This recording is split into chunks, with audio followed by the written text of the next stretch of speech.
Good morning, people. It is. Excuse me. Sorry about that. Good. One error. Thanks. That's your iPad today. Oh, I thought it was Brent reloading the track. He doesn't have an iPad. It's a tablet. A tablet. that's right. Really Android, isn't it? It's far better than that I app. saw you have an iPhone now. No. The camera's gone off. What did you turn off? Oh. Well, I can see you here though. we're in a silence. So you have an iPhone now? No. I thought you got an iPhone. No, I was thinking about it, man. Oh, ridiculous. But You didn't think hard enough. I would have made the wrong decision. Wherever you need to get a good night's sleep, sir.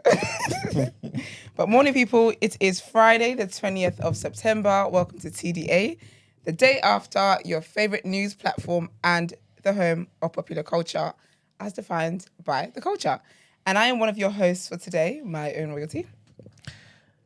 And they call me E-Man, the pro-black activist, TDA producer and news analyst, melanin jam-packed. That is right, man. That is right. And Brent, are you in here too? Good morning. Happy Friday. Blessed Happy Friday and that. to you and yours. Absolutely. Let me just put this time. So, very quickly, I have something to address. Oh, serious? I do. You want to look into the camera? I am. Oh, all right then. Face the camera. Well, you you're so annoying. Wait. This is off the dome. This is not from a notes app. No, Jesus Christ. thank God. I didn't get to that level. No, basically, it's come to my attention, or I have learnt that I made a comment yesterday. Obviously, I'm not going to repeat the comment because there's no need for all of that. But I made a comment yesterday that is distasteful to people of Jewish descent. And I would like to apologise for that because it was definitely not intentional. And I'm definitely not the person that tries to trigger people. So I apologise. So we had a conversation after the show. And so I decided yesterday after the show anyway that I was going to come in and address it this morning just to make right what's been done wrong. And yeah, man, I had to address that. How are you guys doing anyway? Yeah, all good, man. Wonderful. Can't complain, you know. Where's your apology, bro? You me? What did Yes. you do? What I do? You were giggling. No, he didn't giggle at me though. Thank you very much, Brent. He and Ramsey were on the phone at the same time. So You that's know, what's funny like- about this room, you know. Exactly. Like, I feel like sometimes, I think when people come in the room, then they see the different dynamics that happens in the room. Because I think when the show is going on, people who are watching would assume that everyone is like fake. Yep. No, we're doing all sorts. I'll be eating a snack sometimes. People sending emails. I go on Instagram. Gina has just posted with a long ass caption. Multitasking. Ramsey was fighting TikTok yesterday. Exactly. We're With sending me copyright memes as situation. well. He's sending you memes Yeah. during the show. You know that guy? What's the guy from The Office? Oh, Michael Scott.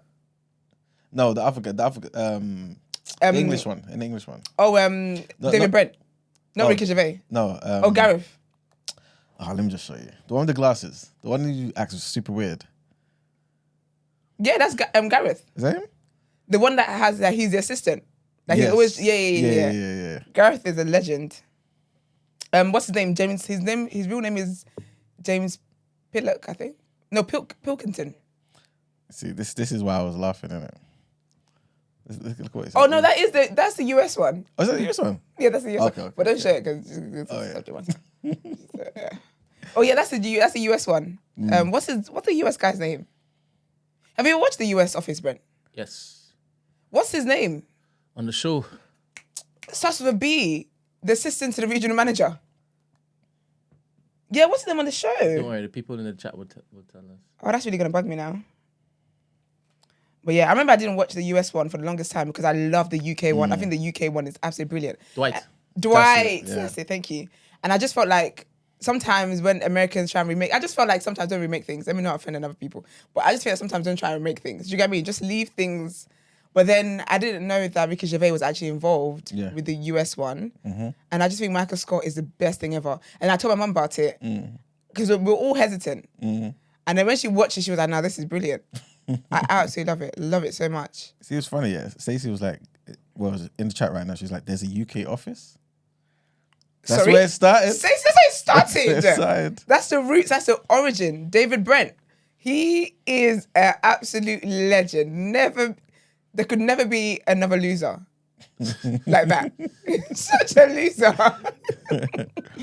But I love it, man. Ricky Gervais is really, really, he's so talented. He had another show that he did. I watched like a few Christmases ago. It's on Netflix as well. It's like, is it Life Story or True Life or something like that? Does someone die in it? Oh, That one. yeah, man, I was in pieces. It was so sad. It was just so sad. Like, and I feel like it was a good conversation to have around like people grieving and suicide and all that kind of stuff, because I guess that's the other side people don't see. Yeah. Because that's the thing when it comes to like people passing away. Like people show up for the people just before, right at the funeral, but as soon as that's done, that they just have to go back to their normal life. But then their life is not normal. So it was very, very interesting. But I thought it was very, very sad, very depressing. Yeah. Horrible, man. How do you feel about Gervais kind of always pushing atheism? Oh, that's between him and his maker. I just don't like when he makes I don't like when he makes blasphemous jokes. Okay. So that's what I tune out of stuff like that. But if he's doing like little comedies and stuff, like he had extras as well, that was funny as well. Was good. So yeah, I watch stuff like that, but I don't watch his comedy because it's a lot of blasphemy, and I'm not gonna tolerate that. Yeah, he really mocks, man. Like he really goes in and goes hard, man. I remember when he what awards was it? Was it Oscars? And he hosted it. He was just like they were bleep. Like he did not care. But then again, when you hire someone like him, he's exactly. And he was like, they might never ask me to do this again. But he's like, but I might as well go for it. It's so flipping funny. Very good show. We've got a comment from yesterday's episode with Clive. Nice. Belinda. So every time I hear the name Belinda, I always think of Biscuit Song. It's like Ginger. It's like Belinda. Morning, Belinda. Belinda says, first guess. Wow, okay. First guess I didn't like. He doesn't even know politics.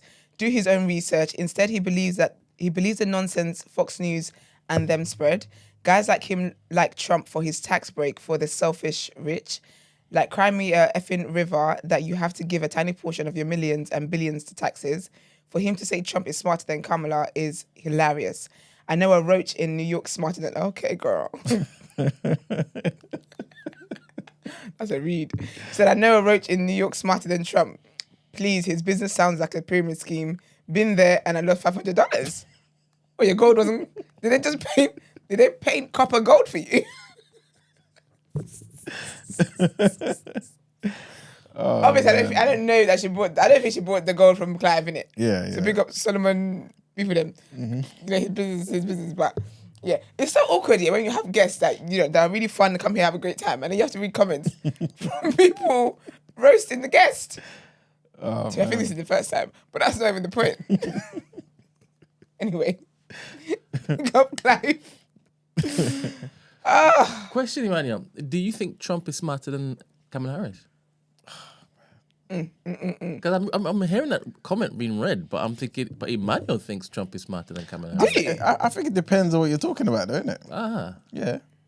Because at the end of the day, I said this from the very beginning, Trump is not a politician.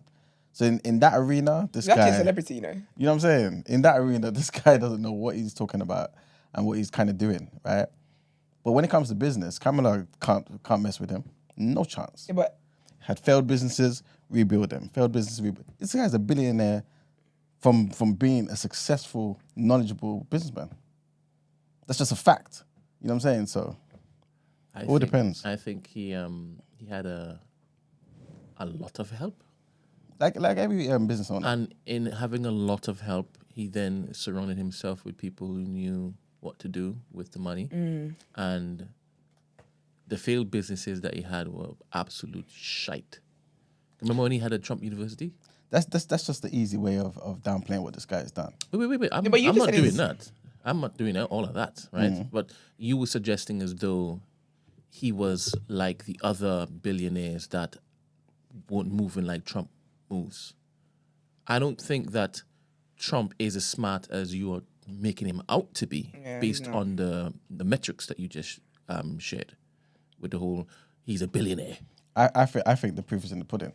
I think if somebody's doing what they're doing and then they've failed, come back, rebuilt again, and people are even willing to help you and invest in what you've got going, they obviously see something that the regular folk don't see. But the guy's not an idiot. Don't you think? I mean, I think I agree with the whole. He's done a great job with perception and optics, and a lot of that has afforded him a lot of wealth. I mean, you had the whole hip hop community was literally sucking his willy back in the day. Remember? Yep. So I understand that you would need to be absolutely crafty in order to pull that off. But Crafty is the same as business acumen. crafty is the same as business acumen. Same. Same. You think it's just synonyms? In certain worlds, it's the same thing. Oh, 100%. Like, there's a reason why so many people hate billionaires, because they feel like, in addition to their intelligence, I guess, and what it takes to actually get there, there's a certain criminality and craftiness to them as well. I feel like for most people, it kind of goes hand in hand. Like, to be there, you're not there. No one wakes up and just ends up there. There's something about him that average folk do not have.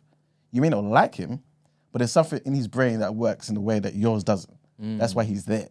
That's why he stayed there. You know what I'm saying? Like, you don't have to like him, but just tell the truth. okay.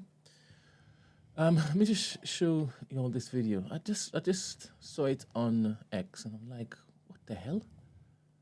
This guy is outside the courtroom with a Diddy sleeveless hoodie. I feel like Yo, dog. Oh, I'm sorry. Yo, dog. I'm sorry. That's right. You got a signature. Yo, dog. If I guarantee you, if I you up right now with this Diddy on, Grab the good picture. now you tell me how much it's gonna be worth then. Oh, it's gonna be worth millions. You ready? He's from out of town, right? I'm gonna show you I'm from all over the world. Yo, dog. I'm gonna show you what a real thug do. Phil, what a real OG. Sorry, play that again. Please run it back. Signed it, man. Yo, dog. Oh, I'm sorry. Yo, dog. I'm sorry. That's right. You got a signature. Yo, dog. If I guarantee you, if I you up right now with this Diddy on, Grab the good picture. now you tell me how much it's gonna be worth then. Oh, it's gonna be worth millions. You ready?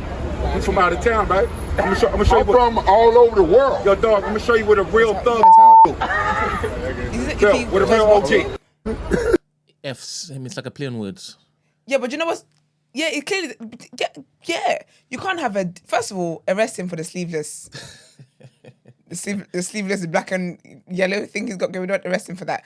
But if you're supporting Diddy, you think you'd be more careful about the words you're using. Oh, he used those words on purpose. If there was ever a time to pause, I'm not for the pause movement. But if there was ever a time to pause, it'd be that time. Anyway. It's just crazy how certain people like turn up and support. I don't know if it's clout that he wants. I don't know if it's Do you know what? I think people genuinely believe it, you know, Brent.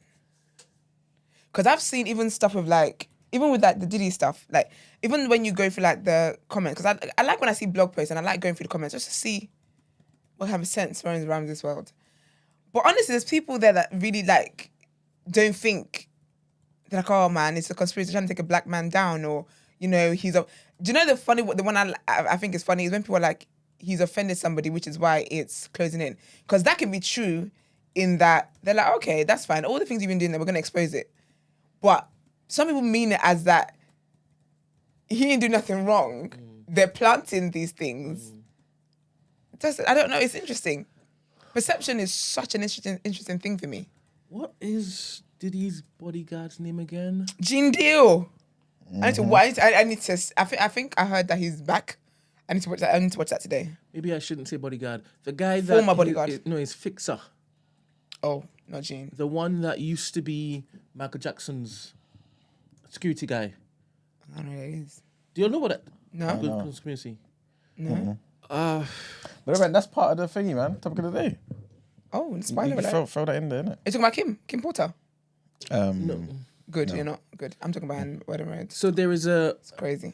fixer, right? That anytime Diddy wants to get somebody gone, or As he in needs erased? or he needs something done, Yeah. this particular guy who used to work for Michael Jackson gets it done. And he has ties and relationships with all the police, departments all and the all that kind of police stuff. this and that. Yeah. Oh, Now, this guy, yeah. he's now bought, I think, 83 acres, maybe more.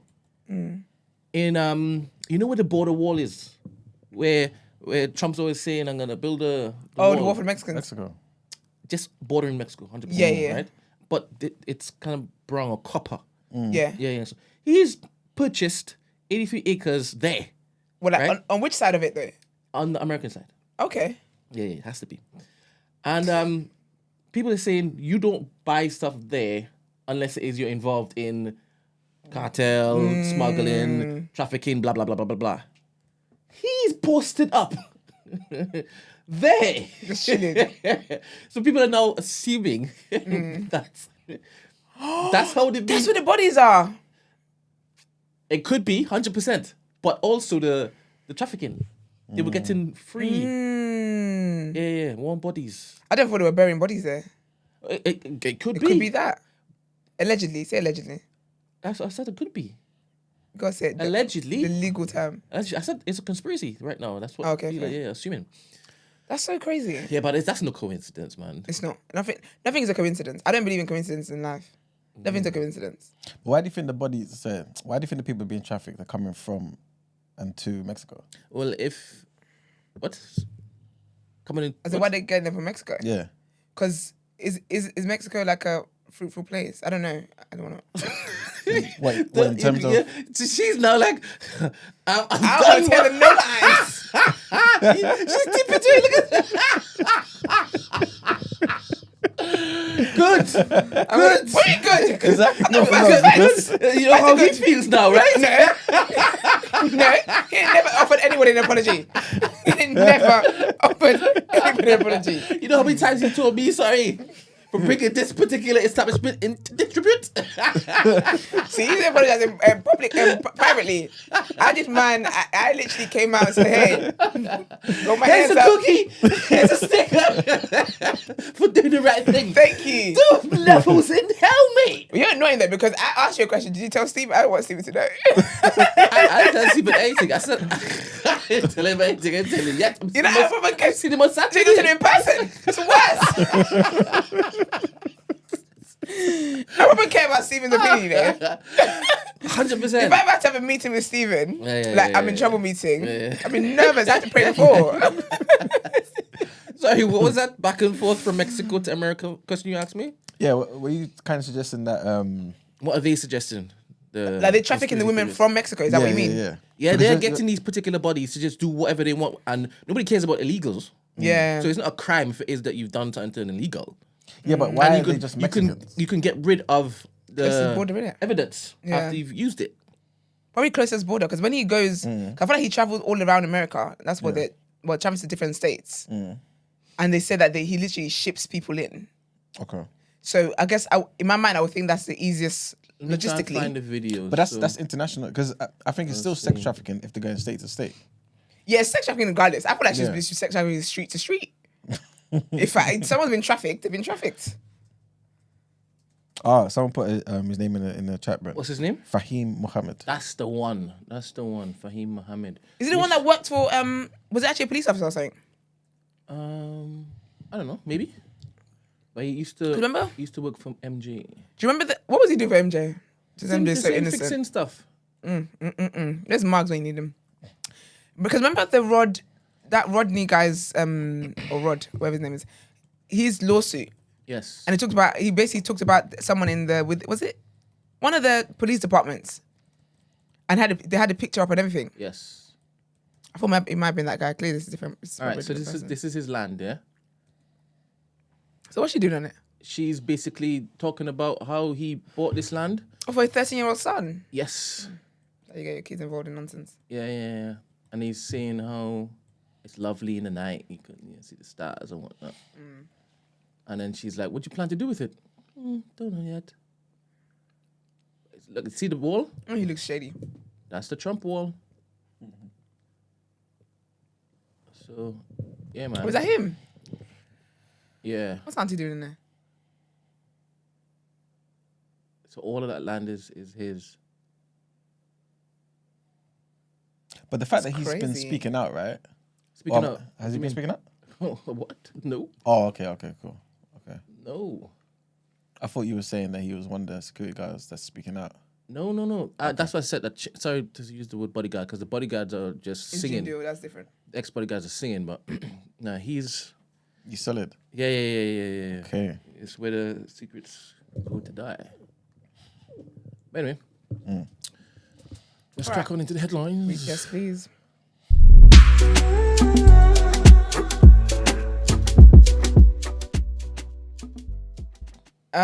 Also, PS, if you want to come to our shindig next week, Friday, today is the last day to RSVP.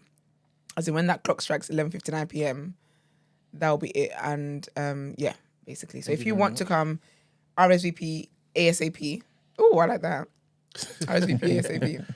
RSVP as soon as possible. And also, if you want to have plus ones or you want to come with anybody, they also have to RSVP for themselves.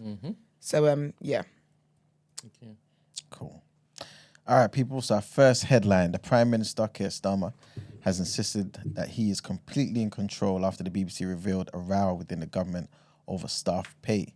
So it's emerged that Sir Keir Starmer's Chief of Staff, Sue Gray, received a pay rise, which means that she is now on a higher salary than him.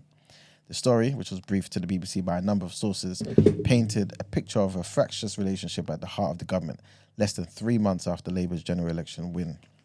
So challenged by the BBC South East political editor Charlotte Wright on a spate of off-the-record briefings about Miss Gray, the PM said, "I'm focused, and every day the message from me to the team is exactly the same, which is that we have to deliver." In the interviews with other BBC regional political editors, Sir Keir Starmer defended his decision to accept corporate hospitality from Arsenal Football Club, saying that he could no longer use his season ticket as Prime Minister. Did you guys hear about that? No.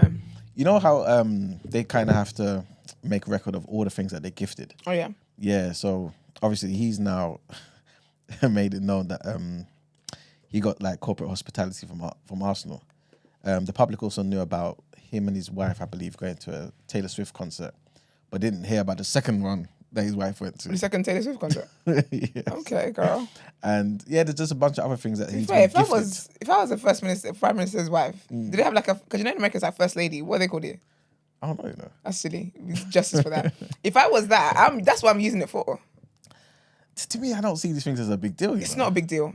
But I guess people would think that you have to be accountable when you're in the public office and you're dealing with public money because they don't want to think that you're like Nicola Sturgeon or what was it that? Do you know what I mean? People don't want to think that you're using their money to go and see Ashake on the weekend. True. And also bribes, isn't it? Potential bribes. Exactly. So it is, I feel like it's actually a good thing of transparency, which the Nigerian government did that. You know what I'm saying? But yeah, but Arsenal made 2 seats available to the Prime Minister in the corporate area of the Emirates Stadium. He said that he had been advised it would cost the taxpayer more in security costs to use his normal seat. So is it not a favour? My friend, go and sit there and talk to Rashford if you want to talk to Rashford. Don't be silly. But yeah, anyway, that's what's happening with Sue Gray. Farage is back in the news, man. And he's revealed that he's given up ownership of the party of Reform. For those who don't know, he basically owned Reform. Like they're not like a typical political party. They're actually a limited company. And his rationale for doing that is basically just to get the party made. So he doesn't have to go through all the loopholes of like a typical political party. Let's create the party. I own X amount of shares. I can't remember the other guy's name. He owns X amount of shares. And now we're done. We can just act. We can start moving. Okay, that's the reason. So long story short, he's basically saying, now that we're formed, people know who we are, I'm now going to give back the shares or we can operate as normal. Okay. But yeah, let me just read the headline. So basically, the company structure also allowed him to stop the party being hijacked by bad people. That's what he said, right?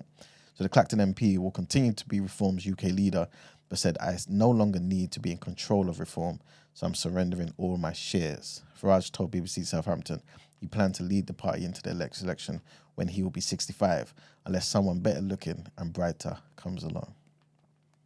And our last headline, trigger warning on this one.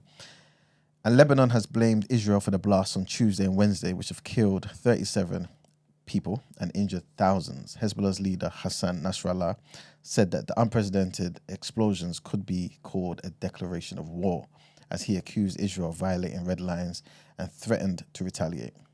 He said that 4,000 pages carried by Hezbollah members exploded in hospitals, shops, cars, and streets where many civilians were on Tuesday, and 1,000 walkie-talkies exploded the following day. Israel has not directly commented on the attacks, which, according to security sources, were probably carried out by its Mossad spy agency. During Nasrallah's speech, in which he called a blast an unprecedented blow and a test for Hezbollah, sonic booms were heard over Beirut, which shook buildings. Brent, you mentioned something about this briefly, innit? Yes.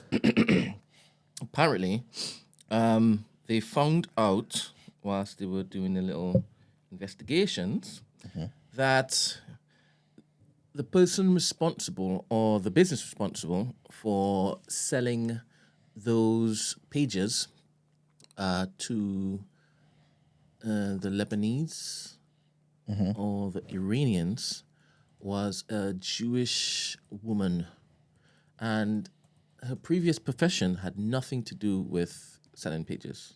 And I guess the Iranians wanted a cheap deal on a whole bunch of pages, innit? And when the law enforcement officers went to check her offices, it was cleared out, gone, so no trace at all. There you go. I'll put the link up so that y'all can check it. It reminded me, have you seen the documentary? I believe there's one on Netflix, well, a while ago anyway, about the Mossad. I haven't seen it. The stuff they do. I mean, we kind of know about the FBI, CIA, MI, this, that, and the third. But just listening to what some of these people were doing, I remember there was one guy talking about how they did something in like a can of Coke or something, and he just had to go next to one guy. I can't remember who the guy is in it, but let's just say he was an Iranian, right? And just open the can of Coke. That's it. And then the fumes was enough to basically just kill this guy. And I believe they did it. So basically he would die within about 24 hours or something like that. I believe they did it. And then somebody basically said to them that what you're doing is crazy. And they had to call it off. So they had to go and get the antidote and basically somehow give him the antidote so that he doesn't die. Because if he dies, they will know it's Israel, and then we could have a crazy war. So yeah, these people get into a lot of stuff, man. So this doesn't surprise me, to be fair. Well, crafty, right? You said it's good. Yeah, sometimes it is. If you protect your country. Okay. Yeah. But yeah, that's it for our headlines. Let's get into what you're saying, topic of the day.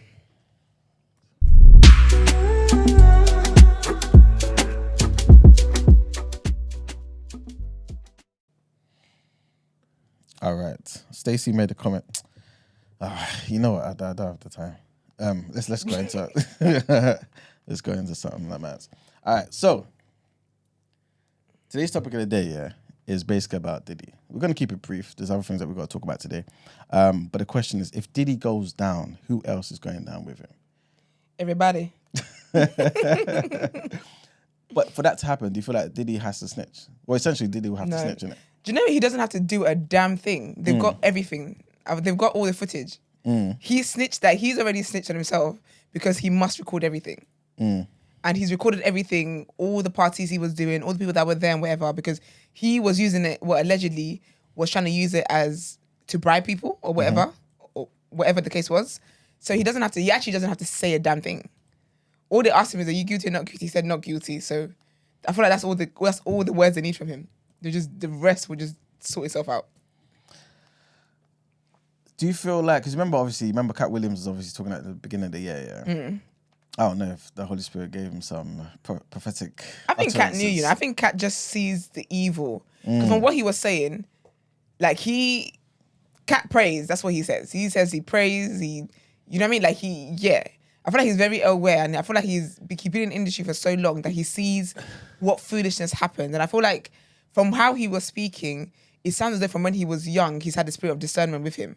So I think that, sometimes I feel like, I think to be fair, maybe, because I do believe that sometimes we say things that we don't know is going to come to pass, but like what we've said, it wasn't something that we thought through. It's just a comment that you've made, and then it just starts to happen. Yeah. But he was doing a lot of that though. But tick, tick, tick, tick, tick, like check it all. Yep. And that was in January, man. It's been a year, you know. Damn. What happened since he said that these big dick deviants will get brought down? Yeah. No. What's happened since? Yeah. What did he touch on What's the there? first one? He was talking about Diddy. He was talking about TD Jakes. He was talking about... That's what I'm waiting for. He mentioned a few That's other what I'm people. waiting for. Obviously, he mentioned R. Kelly. That's gone.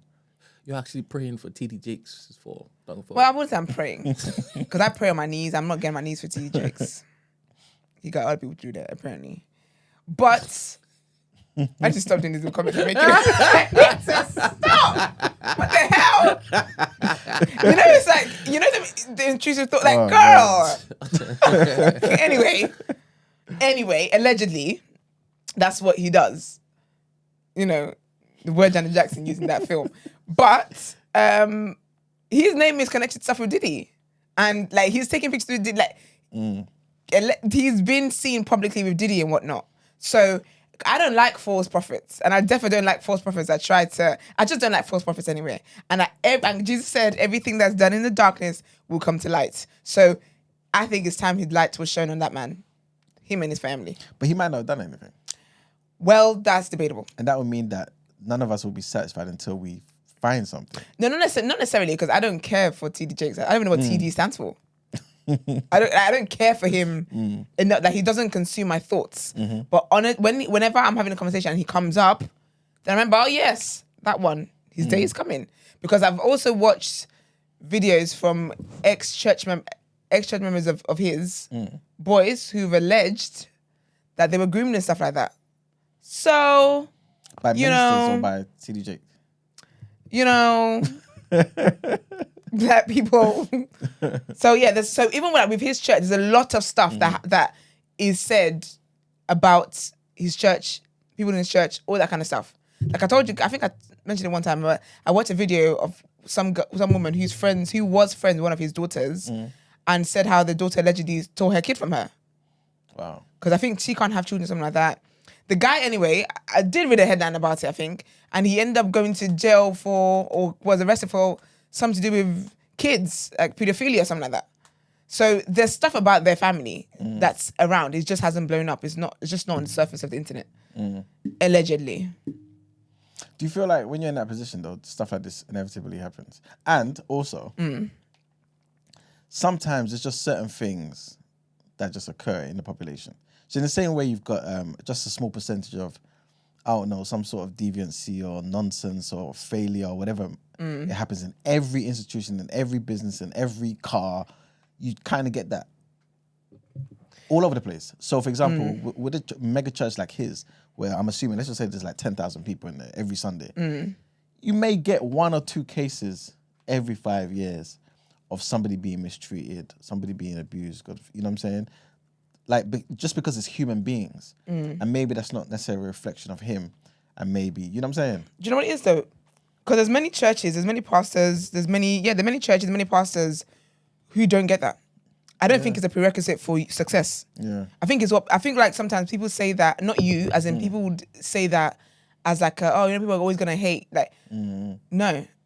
I feel like it's a lazy argument that people make when someone's caught in something. Kind of like how people are talking about, Diddy, trying to take the black man down. No, the black man took himself down. That black man took himself down. Do you get what I'm trying to say? I don't think it's a thing where as soon as you're successful, people are always going to find things. People might find things because you're going to have people that don't like you for whatever reason or whatever, but I don't think certain things will stick. Yeah. So when things start to stick, it goes beyond someone just being a hater. It goes beyond someone and obviously sometimes you might have situations where people can conspire and whatever, but a true servant of God will never be found guilty of something they did not do. Because if God called you to this, if God is the one who called you to this service of him, he's not going to leave you or forsake you. How much more the hands of people that are trying to be the devil's minions? That's impossible. But does it stop you from being accused? No, you can be accused, but the thing is, the accusation can happen. However, it will be clear that they were conspiring. It's like Charles Stanley. We listen to Charles Stanley a lot. Yeah. He passed away last year, and he is so lovely. He's so great. And in his sermon, sometimes he alludes to like when he had a difficult period in one of his churches he went, where they just didn't like him. There's a group of people that wanted to just get rid of him and whatever it was, and blah blah blah blah. And he said it was a difficult time for him, and whatever. And he had a meeting with the board, and because this is churches that keep people accountable, not the ones that use all just vibing. Anyway, but nothing happened. Nothing came from it. Nothing came from him. And he went on to be a pastor in that church for years to come. Nothing came from him because, yes, they tried to accuse him of, I don't even know what the accusations were. It wasn't anything like degenerate. Where it was just like, oh, maybe he's not a good leader. Or, yes, he was getting the divorce. Oh, okay. He was getting a divorce. So, like sometimes in pastors you can't get a divorce, blah, blah, blah, blah, whatever. I think that was part of the situation at the time. So it's like, oh, he can't be a good leader because getting a divorce because But God is one who called him to that altar. So you cannot get rid of God's anointed. It just doesn't happen. But I also don't like this new age of Christianity, put in air quotes, I don't believe it's Christianity, where these pastors are trying to trend, where you're trying to be an influencer, trying to be a celebrity. I don't believe in that type of Christianity. I don't believe, because the Bible literally says you cannot be hot or cold. You can't be lukewarm. You have to be hot or cold. You can't be of the world and of God's kingdom. You're either one or the other. But here you go saying you're preaching about God's kingdom, but your foot is also in the world. You're trying to get the same accolades as Kanye West and all these celebrities. You're trying to be in these circles, trying to be in this part. Like, for me, it's such a contradiction. Yeah. And for me, that's how I know that a pastor is not of God. Where's the line drawn though, in terms of trying to? You're gonna bring up marketing, isn't it? Yeah. Trying to reach people. Yeah. I feel like you can try to reach people. I feel like there's nothing wrong with using social media to preach, because that's a form of communication today. There's nothing wrong with that. Pastors back in the day used to be on foot on the high street. I mean, obviously now they've banned that and whatnot, but they used to be on the high street and whatever. And then radio came into it. Then they started going on radios. Then TV came. They started going on TV. Yeah. So there's nothing wrong with that. However, there's a difference between you spreading the gospel and you just trying to fit into the narrative of the world. You cannot say that you want to be, you're trying to be... So basically, for example, say you want to go to a brothel to preach to people there. You don't have to be a client to preach to people there. And I feel like that's what we're seeing modern day Christianity do. Where it's like you feel like to be able to preach to these people, you must also be blinged out. You must also come with the flashiness, because that's how you get their attention. The thing is, you get their attention, but you get the attention for the wrong things. Yeah. Because what they're attracted to you for, the attention has been drawn to is not the word of God, which is what it should be. It's the flashy things that you're offering them. So then, where's the longevity then, and where's the spiritual maturity going to come from? If what they've come for is again things of the world that you cannot actually promise them. Yeah. So that's why I have a problem with people like TD Jakes, Mike Todd, all these other people that are trying to be just celebrities. I just don't believe in it. Who's Mike Todd? Is that the young That's guy? the one that was on the stage having his brother spit in his face, talking about his performing the miracles. That one does a whole production every time he does church. But again, he will tell you that he's bringing theatre into church. What are you talking about? Trying to get people's attention. I don't believe in shock value Christianity. The word of God as it is, plain and simple, the Bible as it is, the words that are in there is shocking enough. It will convict you enough. You don't need to start doing props. You don't need to bring it. Imagine you preaching about when Jesus healed the blind guy. You think that telling your guy to spit phlegm into your brother to spit phlegm into his hand to rub it around his face. What are we doing here? The theatrics of Christianity is an absolute joke. That's why I have a problem with TD Jakes and the likes of him. Oh, that was a lot. So basically, long story short, he shouldn't have been at them parties. What are you doing at Diddy's parties? I've never been to a Diddy party, right? Yeah. All these years, I don't even listen to Diddy that much, but I have heard through the grapevine what goes on at the parties. What are you, as a man of God, in that little 3/4 length suit you love to wear, doing at the parties? What are you doing in there? So what are you doing in there? So if the party started, because a lot of these parties, I'm hearing anyway, like 24-hour parties, isn't it? So someone sends you an invitation for 24-hour party, and you think that's the Lord is in there. But 24 hours. Can't you go at 12 in the afternoon for the barbecue part of it and leave at 3? Oh, not me, boy. I got a little iron. I go to sleep. What about you, Brent? Would I go to a party if I was a pastor? What? Is that the question you asked me? No, as you yourself right now. Would I go to Diddy's party? Yeah. Sorry. No, that's not the question. If you see 24 hours on a party invite, are you going? Are you not going for like 2 hours? Yeah, change the question you asked me, because I'm not staying 24 hours in a place. Anyway, of course not. Yeah. So you're asking me, would Diddy... I want to be clear with what you're asking me. You're asking me if Diddy said, hey, TNB, come true. 4 years ago. Yeah. That's No, all. I knew too much 4 years ago. What I'm saying. What I'm saying. Okay, but what I'm trying to say to you, Brent, is it's a 24-hour party. You're not going in the evening. No, yeah. You're telling me I'm not going for the day party part. Yeah. Where there's barbecue and refreshments. Yes. And it's Diddy. And music. And it's Diddy. Yeah, I mean, yeah, it's his party. He'll be there. He'll come round, shake your hand. To be honest, man. 100%, I may have definitely gone to that Diddy party for the curiosity. Okay. So I've heard a lot, and I want to see if it is I see anything. I go to the toilet, I ask where the toilet, and I walk around. And you try to look at the I other walk room. around there. Try to pick quickly. I walk around. That's how you get killed, you know. Now your body's on that acre. If I walked into that room with all them bottles of, I would say forbid. Jesus' name, and I'll run. If I see all them bottles of baby oil, But you know, I'll like- film it, and I'll go. You think your phone wasn't taken? That's cute. But you know, like, but I would have a burner. no, but you okay. search Them people, is bad. them, What's that? them people, yeah, that had Astaghfirullah. there you go, you speak Arabic. you know people that wanted to leave the party, like they had to be very clever about how they left. You couldn't just leave. Yeah. Well, to be fair, that was one of the women's accounts. I don't know if it was a different Because idea for women and she men. was part of the, I'm assuming. Yeah, she was one of the sex slaves. Part of the entertainment. Part of the, Apparently. Yeah, exactly. But to be fair, The though, bad Marlon stuff. was on Club Shay Shay, and he said, He said I'd never seen anything. He said I'd leave before it gets dark. He said I go there and I just leave. He said you invite me to the party, I sit there and then I leave. People know, and that's my thing. Like, what are you as a pastor, alleged pastor? Yeah. What are you doing at Diddy's parties? Not That's even what Rock I'm Nation saying. brunch. No, I understand the TD Jakes being there, right? Why? Because he's a pastor, and if he's gone to the church before, because I'm sure he's attended his church Okay. before, and if Diddy says, "All right, come through, have a little munch, I'm throwing a party," there'll be other pastors there, there might be politicians there, but TD Jakes is not thinking, "All right, cool, Yeah, but Brent, it's you- only going to be debauchery," right? You know it's not like a if brunch. he stays, I saw some video, Yeah. right, on TikTok, on X, Yeah. some person, you know, when they talk just behind The green in front screen. of something. Yeah, Yeah. yeah. And there's this witch of a woman with black fingers, Oh. black painted Black fingers. nails. Oh, those are nice. I want to get that next. Fingers. I know what you fingers. meant. Oh, Dipped. actual fingers are Like, as Dipped in- in oh, coal. dipped in. yeah, Oh, yeah. child. Dipped in coal, that's that right? would do that. And she got some rings and whatnot. Her, you know, the gothic type of eyeshadow, this, that, and next. Oh, yeah. She got a hood.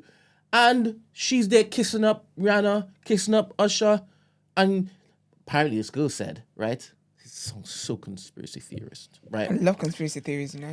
Each where time we're it going. is she touches down, that's when the darkness falls. What do you mean? That's when the Touches down party where? starts. Time. That's when the party starts. Who is she? A witch. Ding dong. You're so dumb. So in my mind, like, you are bound to basically see weird stuff at these shindigs. And I don't know Bound. if the weird stuff happens First at of all, 12 p.m. lyricist I over think there. it may happen like 8, 9, when people have been liquored up a bit. Yep. Yeah, And because they then- have to lick and them then up. Denzel Washington leaves, and then Precisely. Tiddy knows, aye, now he's gone. The party pooper. The snitch. let's let TD Jakes in. Let's start the party. Let's start the party. We got the anointing. I bring the oil. No, don't worry, we already got some. That's crazy, man. That's crazy. Listen, man.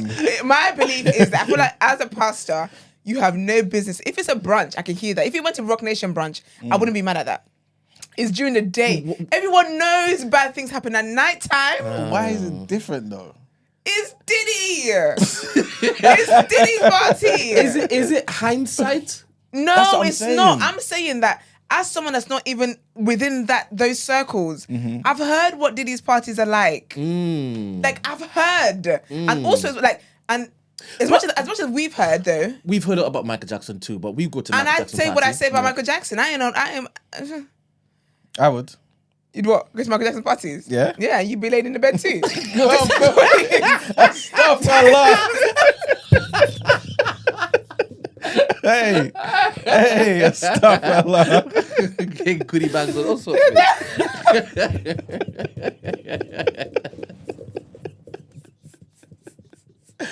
Do you remember you asked Marks, yeah, would he let his kid go to Neverland or Never Far Away, wherever the stupid land was called? And he said no. He's like, This as he's defending Michael tooth and nail. But you would let your kid go to Never Far Land, wherever the place is called. It's too risky. Is it now? Is it now? I can't remember what I was gonna say, man. Anyway, listen. Did that shit, gives a fuck. I just don't know.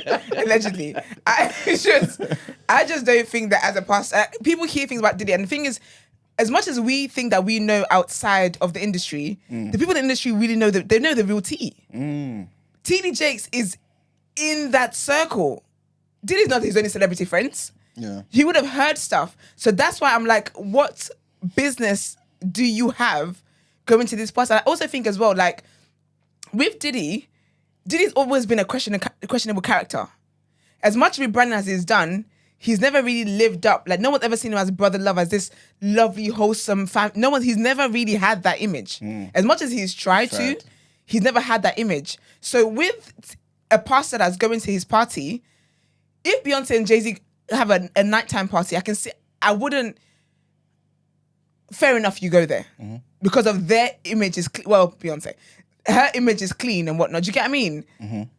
But what are you doing at a party? But my thing as well is, it goes to just show that whole thing, because you can be friends with somebody, you can be cool with them, and that's okay. But I think the reason why I'm so stern on it is because it just appears that some pastors just want to have that influencer celebrity title more than the pastor. So I see that as you going to the party because you want to just get in with the crowd.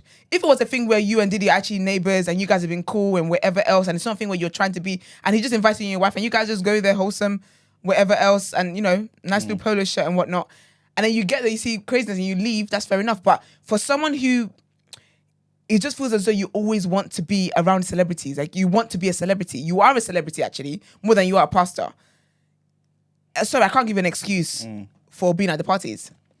What I was going to say, though, is, do you feel as though, does TD Jakes really need help in terms of knowing more celebrities? Because this guy's famous. No, but that's the thing, he doesn't. Like, he is a famous man. So basically what I'm trying to say is, would he... All right, put it this way. As much as obviously a lot of these things, like Brent was saying, hindsight is, you know what I mean? It's definitely made certain things clear for us, right? But do you feel as though there's some people around Diddy who Diddy has only shown a certain side to him? And perhaps some of the spiritual advisors he's got, the pastors around him, are actually trying to coach him to be a better man and leave certain things behind. I think that's one of the lies that celebrities try and tell these pastors, that they need a mentor type of situation. But I just think that, can't you offer, like, why is it got to be at the party? No, What kind of mentoring sessions do you have there? That's just after their sessions throughout the year. Diddy's like, oh, by the way, I've got something going on. Come down. The person that just came to your office telling you that he's confessed his sins of debauchery to you, you're gonna say, okay, I'll come to the party. I don't know, man. I feel like you can still like have a mentor and whatnot, but even with that, though, there should still be a level of professionalism that's still there. Yeah, I get you. Do you know what I'm trying to say? I don't know, man. I just think that Diddy's reputation goes far and wide within the industry. Far and wide within the industry. Like, when you look at how some people, because I even saw Method Man, his fine ass, talking about, someone asked him whether, I think a TMZ reporter or something, asked him about Diddy and the whole Diddy situation and is it affecting hip hop? And he said it's got nothing to do with hip hop. He said that's an individual that's done something. It's got nothing to do with hip hop as it is. And do you mean there's other celebrities that when you ask them about anything about Diddy, they're like, nope. Yeah. Nope. They don't play. Cat Williams said you got to say no to Diddy. He said it. You're telling me you do you think Cat is the only person that knows that? Everyone knows. Even Kevin Hart that time Diddy was having a party and he was following them with the cameras and whatnot.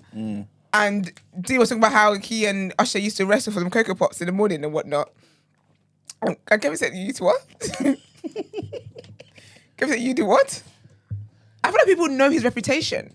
It's so weird. I think somebody interviewed Usher on a podcast recently. And when this whole Diddy thing kind of came out and whatnot, and they were asking questions about his relationship with Usher, his relationship with Diddy back in the day, and how Diddy took him in his house and was kind of looking after him in this time. Yeah.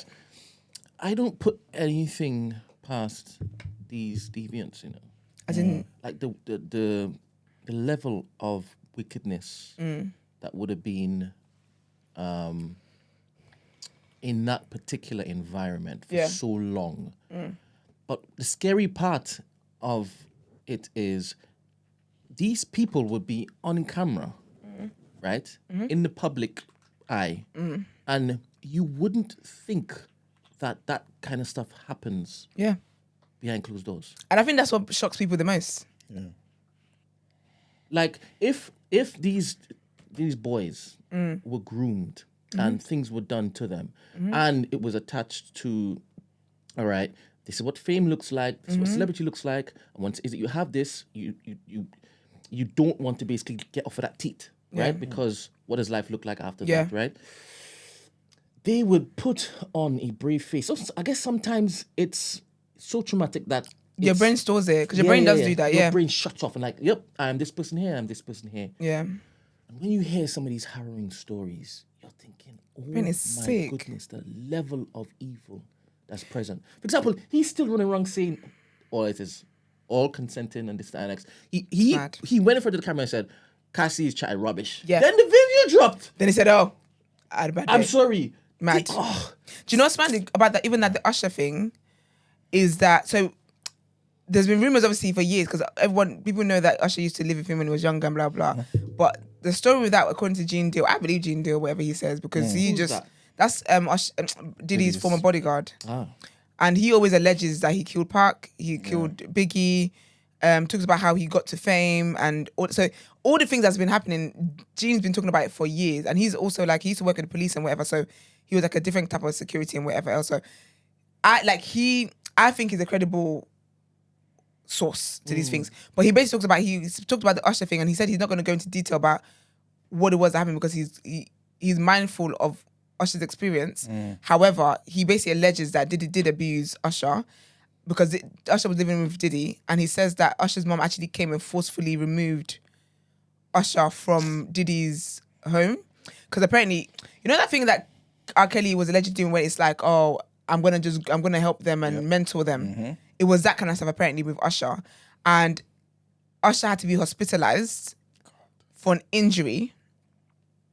I'll let your mind think whatever it is. And that was when his mom had to come and because she didn't know anything was happening to him. And that's when allegedly his mom had to forcefully remove him. And obviously there's also clips that surface around the whole Justin Bieber as well, which is very sad. Yeah. And even with that as well, it's alleged that he groomed and abused Justin as well. Because people basically had the videos where they show them interactions where there's one of them where he's telling Justin we've had a great time, you've been staying around and da-da-da-da. And it's like he looks a bit uncomfortable and whatnot. And what I'm going to talk about in Word and Road actually is about even Kim, his ex-wife, Kim Porter. Was that his ex-wife? They weren't married, weren't they? No, I don't think they got married. I don't think they're married, no. But she also talks about so basically one of her friends, I might as well talk about it now, I'm just getting into it more, but one of her friends released a book of her diary entries. So basically, it's alleged, and also Russell's Kimora. Yes. She's also publicly, before now, talked about how Diddy was abusive to Kim and all that kind of stuff, allegedly all this stuff and whatever else was going on with them. And apparently she wrote a tell-all book about experiences with Diddy, but she only gave it to two people. So they also say allegedly that Gene actually confirmed some of these things, that he used to he had basically camera in her house she didn't know about and all that kind of stuff. And he was always watching her, whatever. Obviously there's a conspiracy that he did kill her. They said she died of pneumonia, whatever, but there was 2 autopsies that were done. And there's 2 coroner reports, essentially, whatever. So she wrote a book, and then when she died, her laptop was missing, and whatever. So anyway, one of her friends has released a book, a tell-all book, which is basically Kim's diary entries. And in that, she's talking about how how basically she found sex tapes that Diddy had been making. She didn't realize, not just with her, obviously, but also with him sleeping with young boys. And she says that one of them is a household name star now. So obviously people are speculating that could be Justin whatnot. Because Justin, that he came into the industry so like just innocent and precious. And remember when he did a song with Ludacris, like it felt as though like Ludacris was like his mentor and whatever else, and then it just took a turn. Like, and it's sad because you can see him, like you can just see that he's been through things, dealing with so much trauma and so much. It's sad. So there's so much that's allegedly been said, but he can't be sitting there. There's no like the audacity to be sitting there talking about it's all consensual. Like people cannot give you their consent when they've been drugged. It doesn't work. Like that's not how consent works. It doesn't work when consent is also not when you've threatened people to come here, or you threaten people that if they go out and tell anybody. Like, do you know what I mean? It doesn't work that way.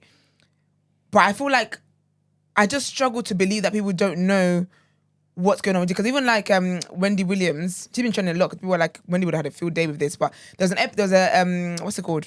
Interview she had with Diddy a while ago. Well, obviously years ago now.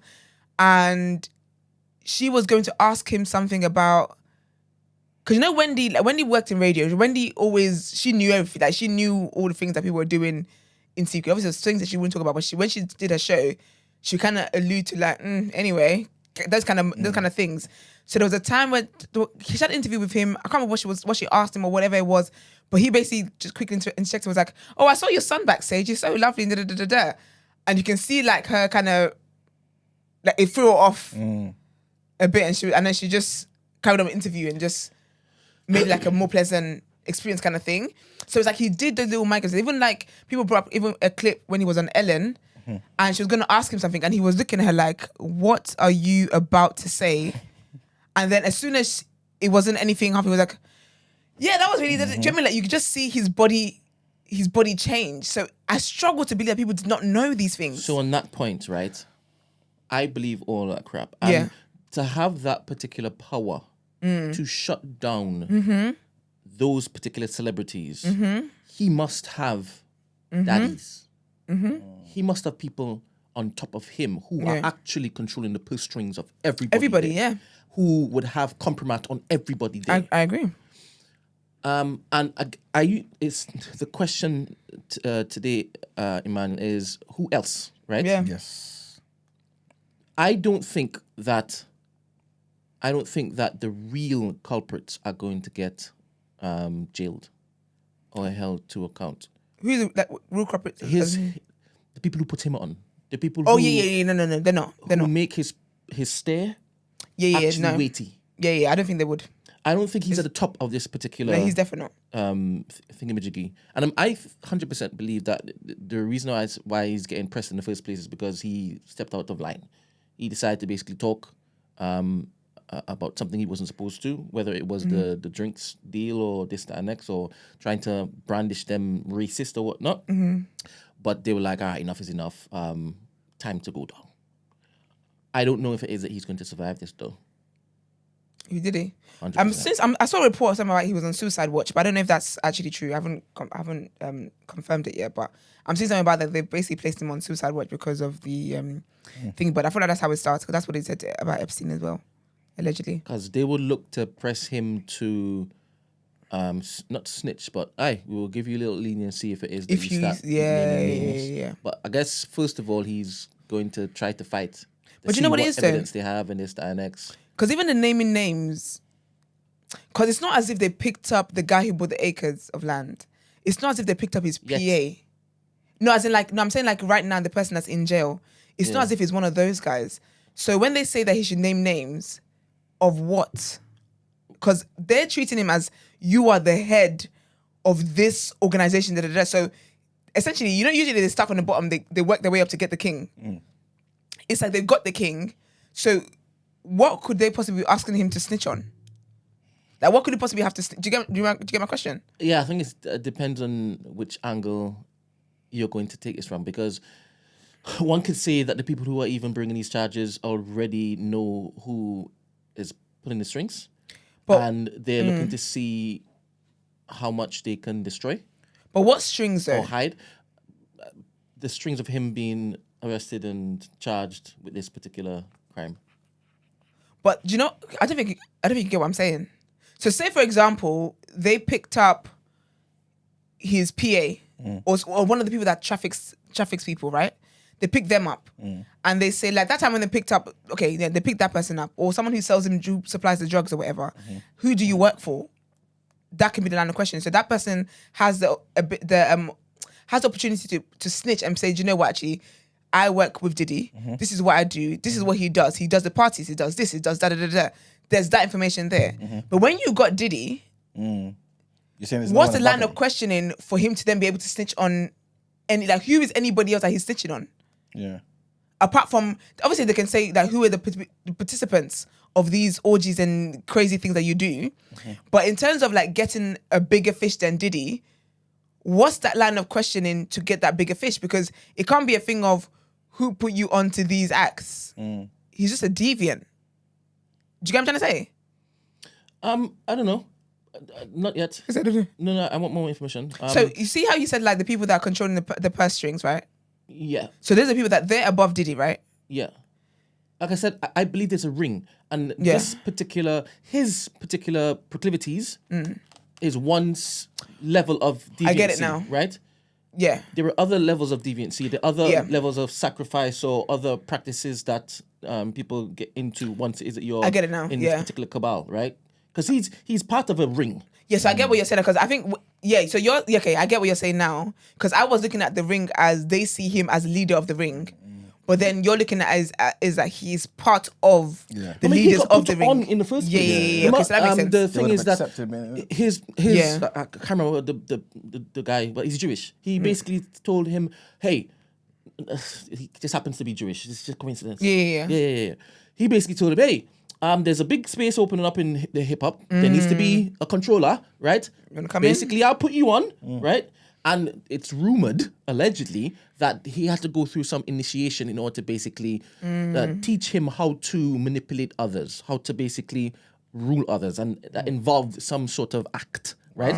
And that same act, he's basically using it to basically get rappers and this, that, and next under his particular control, blah, blah, blah, blah, blah. But again, it depends on which conspiracy door you're going to, right? But these same people, and that's why you're seeing certain people removing themselves, resigning from these executive offices and this. That's crazy, you know, because that's so suspicious. Yeah. Do you know what I mean? Like, wouldn't you at least hold on for a few more days? But then you don't know if they're closing in on you. But remember, a lot of the music industry was in your face dirty back in the day. And he came up under all of that. And the heads of all of those particular labels were down with a particular code, right? They've just gotten older. Their sons have taken over, right? This particular web hasn't just disappeared. No. You know? They've just gotten better at hiding it. But then, like I said, you have the cats in the 50s saying, thing is, they know, but they're still afraid. Or they're like, to be honest, I'm not going there. And if it is I do come out, this deal over here might pop down. This deal, and I'm not interested in that because I'm just not going to over there. Do you understand? But I do believe if this stretches out, more is going to basically come out that links to certain things, right? You have a whole big personality that hasn't been dragged in just yet, but people are kind of whispering. Is that person next? Because you can't be a whole billionaire and black and not be knowing what's been happening in Diddy's dungeons. Do you understand? Have you got anything to do with it? Did you have anything to do with it back in the day? Because you're in a position right now that is... Did you earn that? Have you been placed there to just keep your mouth shut? Do you understand? That's what I'm saying. That's my contribution. It's sad, man. It's sad, man. I want to play you guys a quick clip here. So there's two people, I think, anyway, unless you guys can add to it as well, that have been talking about Diddy for the past how many years now? Jaguar Wright. Yes, Jaguar Wright. She's been consistent. Yeah, I asked who that was. Oh, that's what you're talking about? Somebody just mentioned that Jaguar Wright. Yeah, she's been consistently talking about that man. That's who I'm going to play a clip from. Yeah, so she's also been like, she's Googled like that, a Jean Deal. Like, she's been consistent for years. But people basically just try to brand her like she's got mental health illness and exactly. because of the way she talks and stuff. They're like, oh, she's just ill. She's just crazy. She's crazy. She's crazy now. Because to be fair, when you listen to her, there's certain things that she says that you think, come on now. Especially the Orlando Brown guy. Like, you know there's some drugs involved in it. But at least that's what I think anyway. But it doesn't mean that what they're saying, there isn't truth in what they're saying. And now that all of this stuff is happening, it's just making them look more and more, you know what I mean, legit. Yeah. But let me just play you this clip quickly.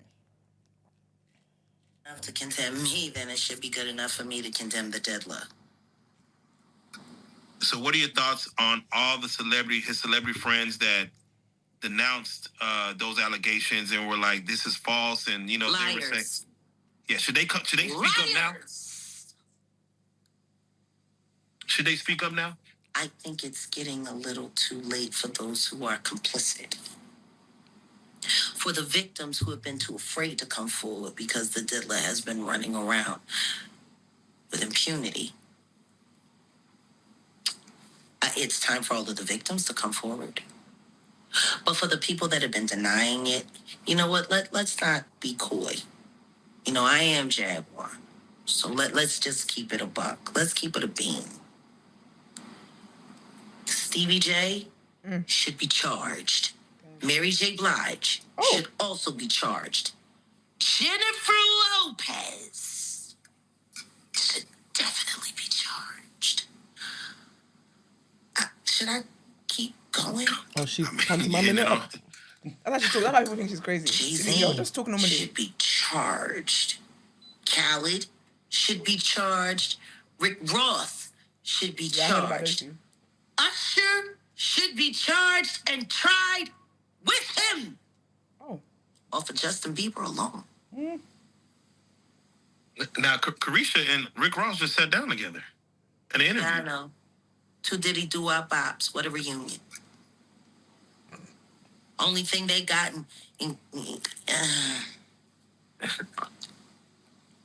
Now, well, Diddy starts. Yeah, man. So she goes on to mention Will Smith as well.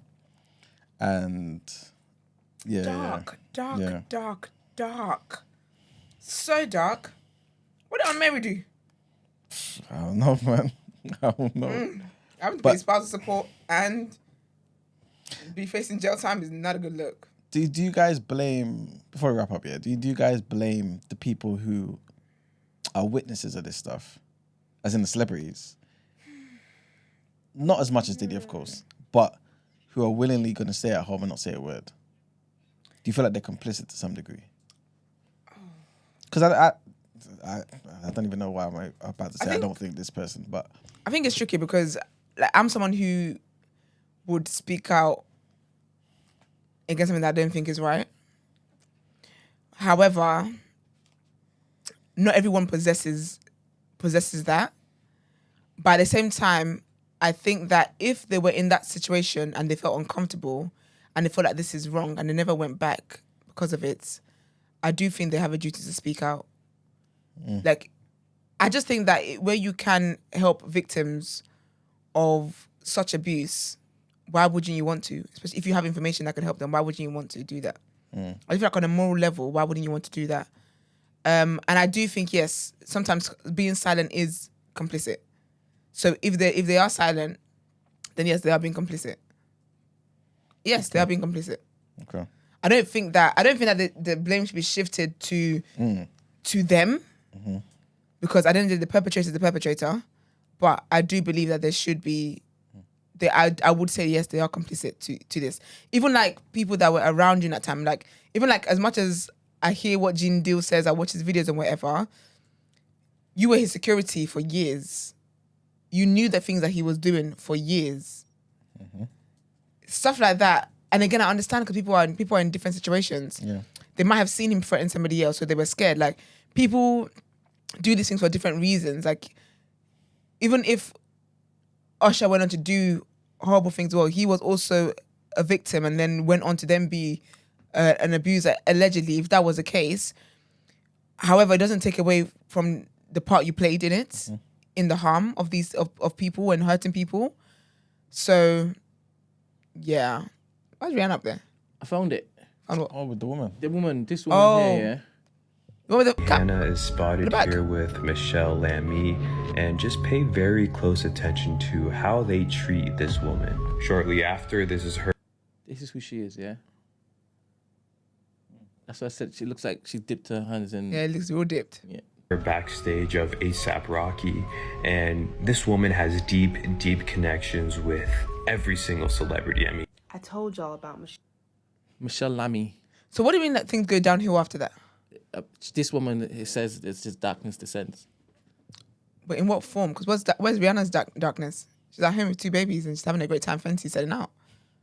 No, just when she comes to the party, though. Oh. Just when she goes to the party. Not there. Oh, I thought you meant their lives. I was like, where's the darkness? Oh, no. I said Just darkness, the I said there's a party. cloud all of a sudden now. Yeah. Like, So it's just sunny, like, but then now it's cloudy. you just feel like there's something in the air. But how does she know? She'd been there when Michelle was there. This is what she said. She attends these parties, isn't it? Oh, that The one in the robe. Yeah. What was it? Yeah. Send me that TikTok, please. I will. Because now people on TikTok just chat. Yeah, I know. Obviously, TikTok Yappers. is where a lot of people and Brent find information.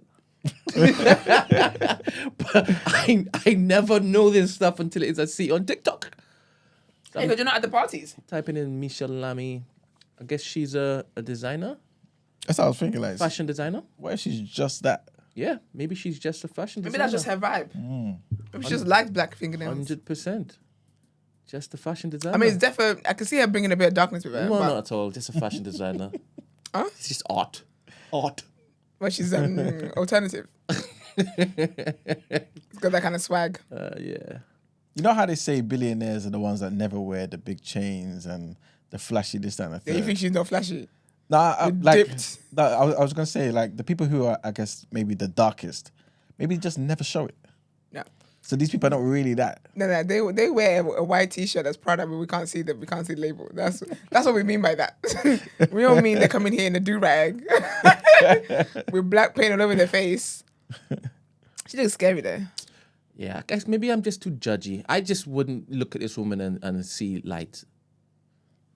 She doesn't want you to see light, Brent. She's in all black. Well, Obviously, I'm fashion black, but- choices, you know? Like I don't think she's not selling light. Whoa. She's celebrating dark. Look at this one. She's got long legs.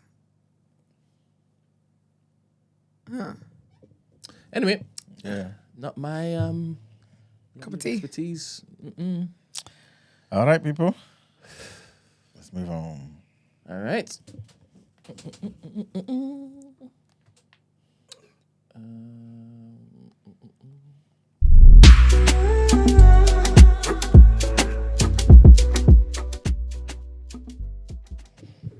All right, people. Trigger warning. Obviously, you guys heard about the Titan submarine that malfunctioned.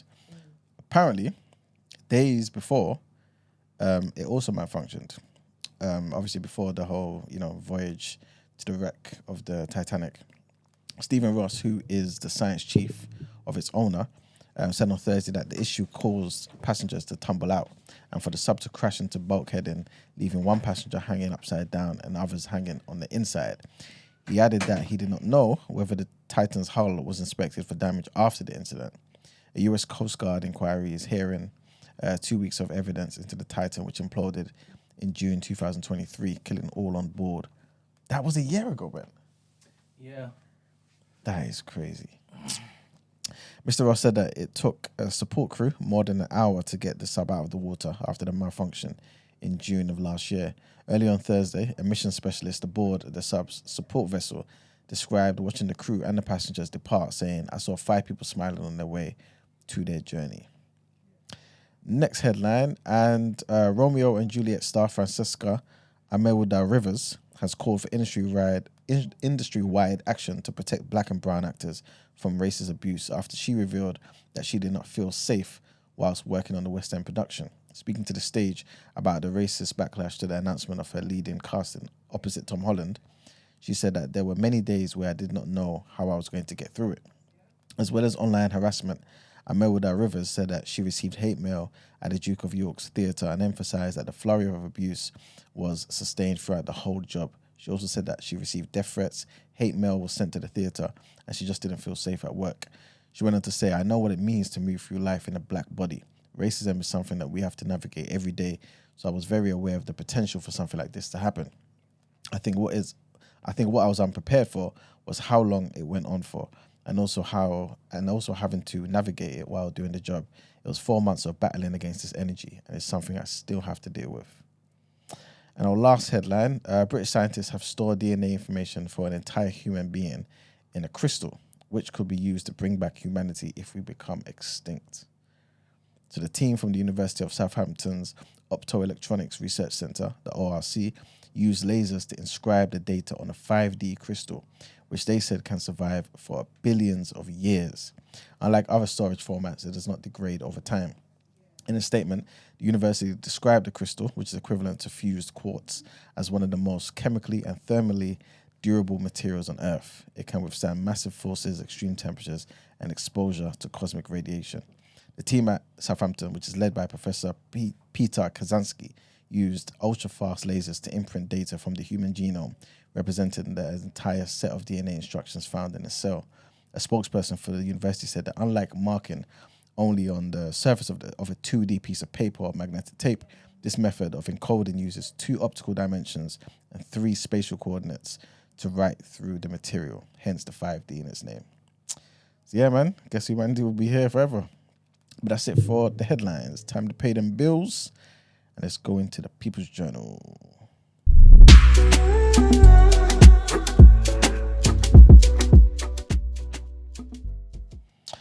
All right, people, welcome to the People's Journal, where I give you the news from an economics point of view. I know yesterday we didn't get to talk about a couple of things. So today I'm going to mention it.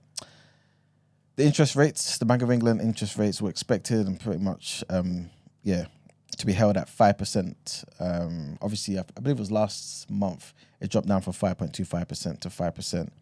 The decision was made yesterday at midday, and Andrew Bailey, who's the head of the Bank of England, basically, even Clive mentioned him yesterday as well, said that inflation had come down a long way, but he warned that the bank would need to see more evidence that it will remain low before cutting rates any further.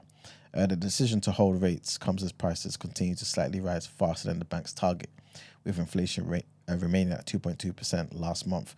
The target is 2%, but obviously it's slightly above. It's not the end of the world, but it's still something where they kind of feel, you know what, let's not be too hasty in reducing the base rate again.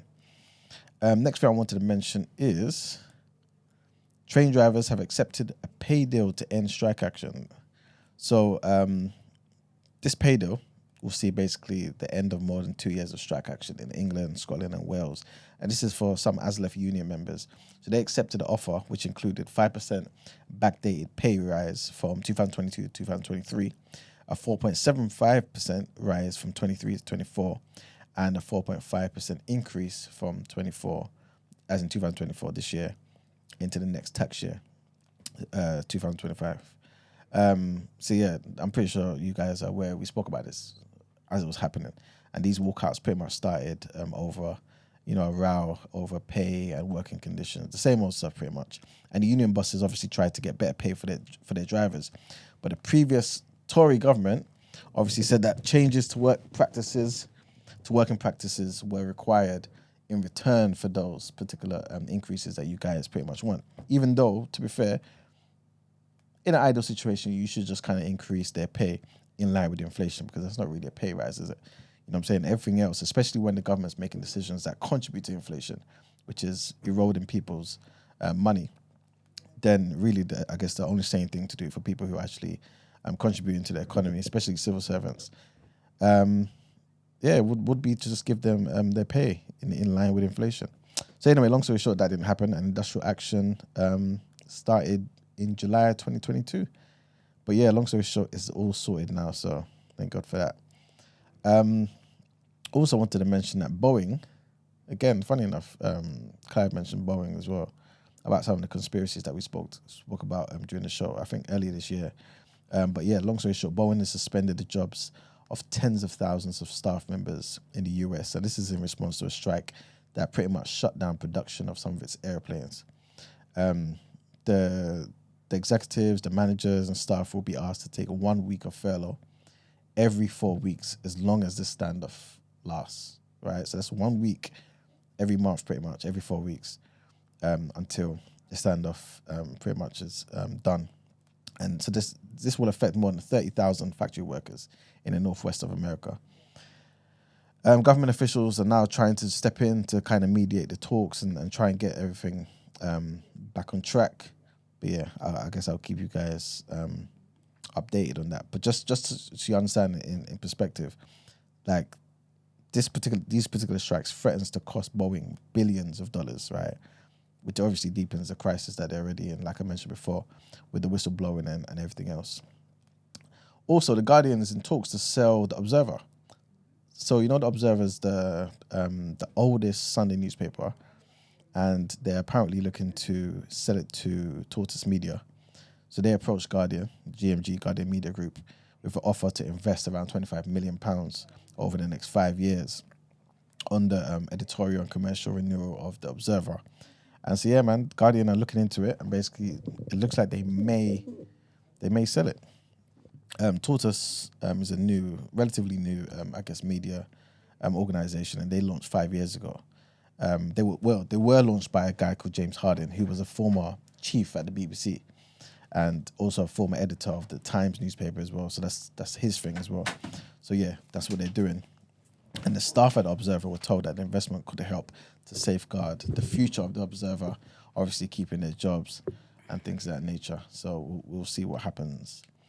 Last thing I wanted to mention is about Tupperware. So you know Tupperware, obviously, they're like pretty much the most famous. We're in America anyway. You know, like how everyone just calls every vacuum cleaner. I was about to say, like, that's what I was going to say when you said Tupperware. Yeah, exactly. I always think of that. Well, the actual company Tupperware, they filed for bankruptcy. Oh. So yeah, man. Yeah, apparently. And plagiarism. Did they trademark it?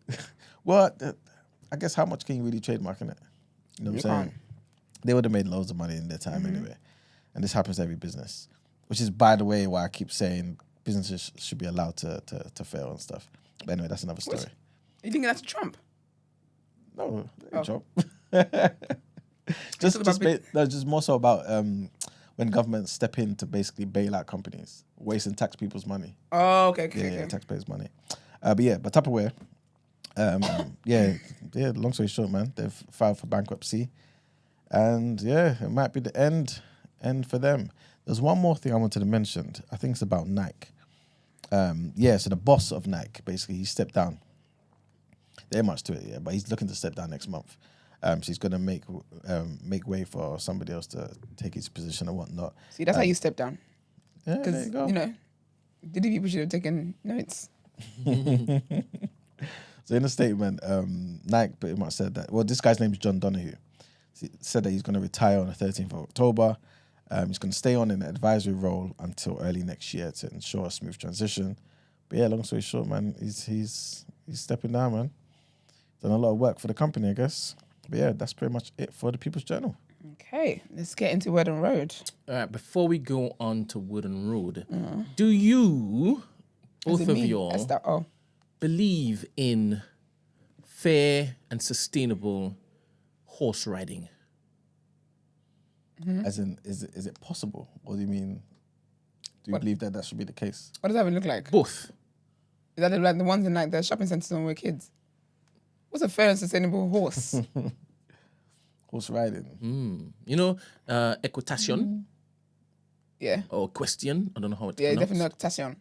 I was going to let you go up. Because you're French now.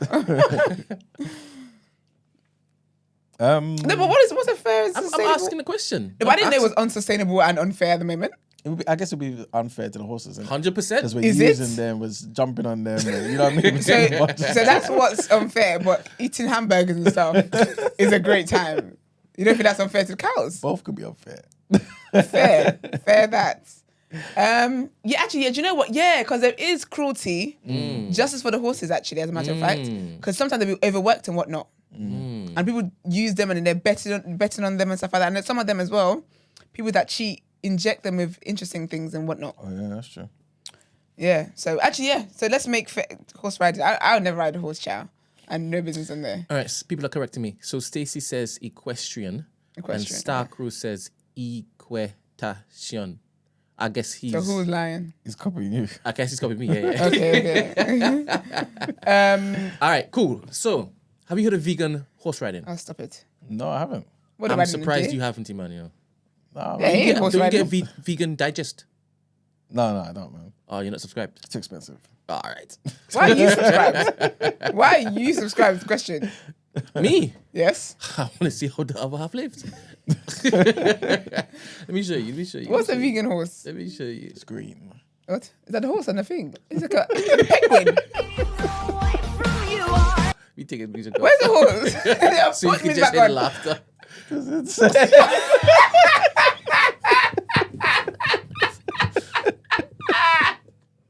What? This is insane. Look at the little view, point of view. Was such a bad migraine. I can't today. What? Send the flood. Somebody's backyard, you know. Send. They're using the deck chairs and all sorts, mate. Do you know that's stupid? No, do you know this please, is sustainable equestrian. Brent, please go back to I need to see them looking like absolute wallies. Look at that one. They're galloping. Hey, white people are amazing. Just something. Whoop. She's cheating. That's not how you ride a horse. She's cheating. Next one. Whoop. Wow. Whoop. I can't believe this. She left the neck. The horse's neck fell back. Oh, man. What is wrong with human beings? Did it here first? Hey. People are not okay, you know.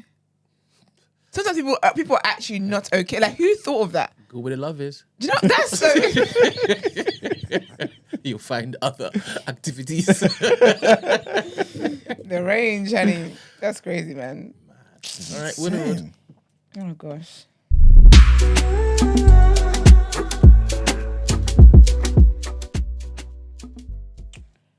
All right. Not me going to the headlines. Hold on.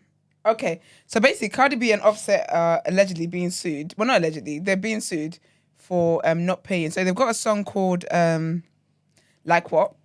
And essentially, basically the house that they use for the video, the owners of the house allegedly... No, why I keep saying... So I'm just in that alleged mood. Anyway, that sounds wild. Anyway, whatever. They're basically suing them about the house and whatever and saying that they didn't pay and basically underpaying for that.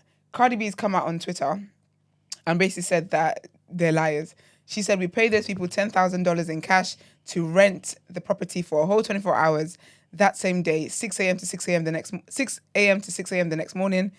And we went over by 1 hour, which we paid overage fees to the realtor for in March.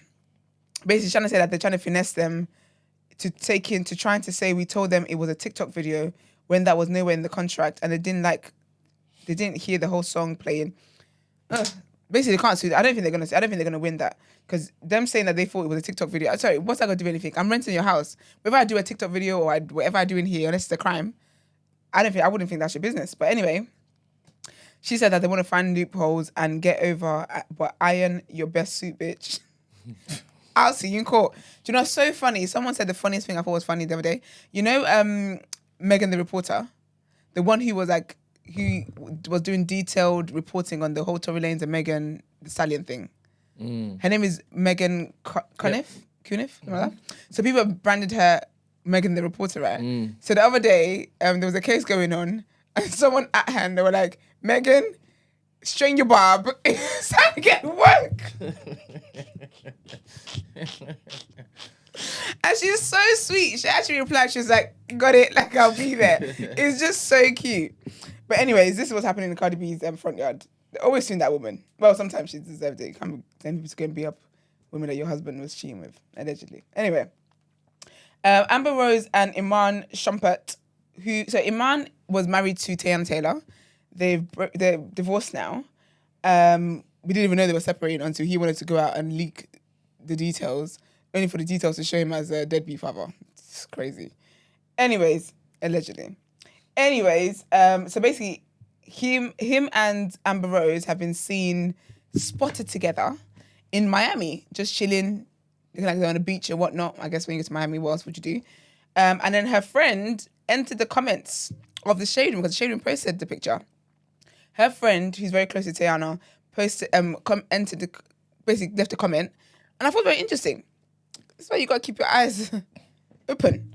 So her friend says, her friend is called Deja, as in D''Asia. Deja. I like that actually. I'm gonna go. So she said, "This is so funny to me because when we were on that boat on New Year's Eve, you and your friends villainized me for peeping the sneaky shit that was going on while Tiana and her kids was on the same boat. And I was right. Exclamation point. This proves my point. Then you want to be crying a river on that girl's phone the next day. My friend has been nothing but graceful this whole time, but you played the effing game. Tiana, I'm sorry that I got this deep, but I'm tired of taking the high road. You've done everything in your power to save this man and his image. Amber Rose, I wish you would deny it for these blogs because I recorded the whole conversation and you're making excuses about him being single, but he was good and married when this shit started. Corny ASF.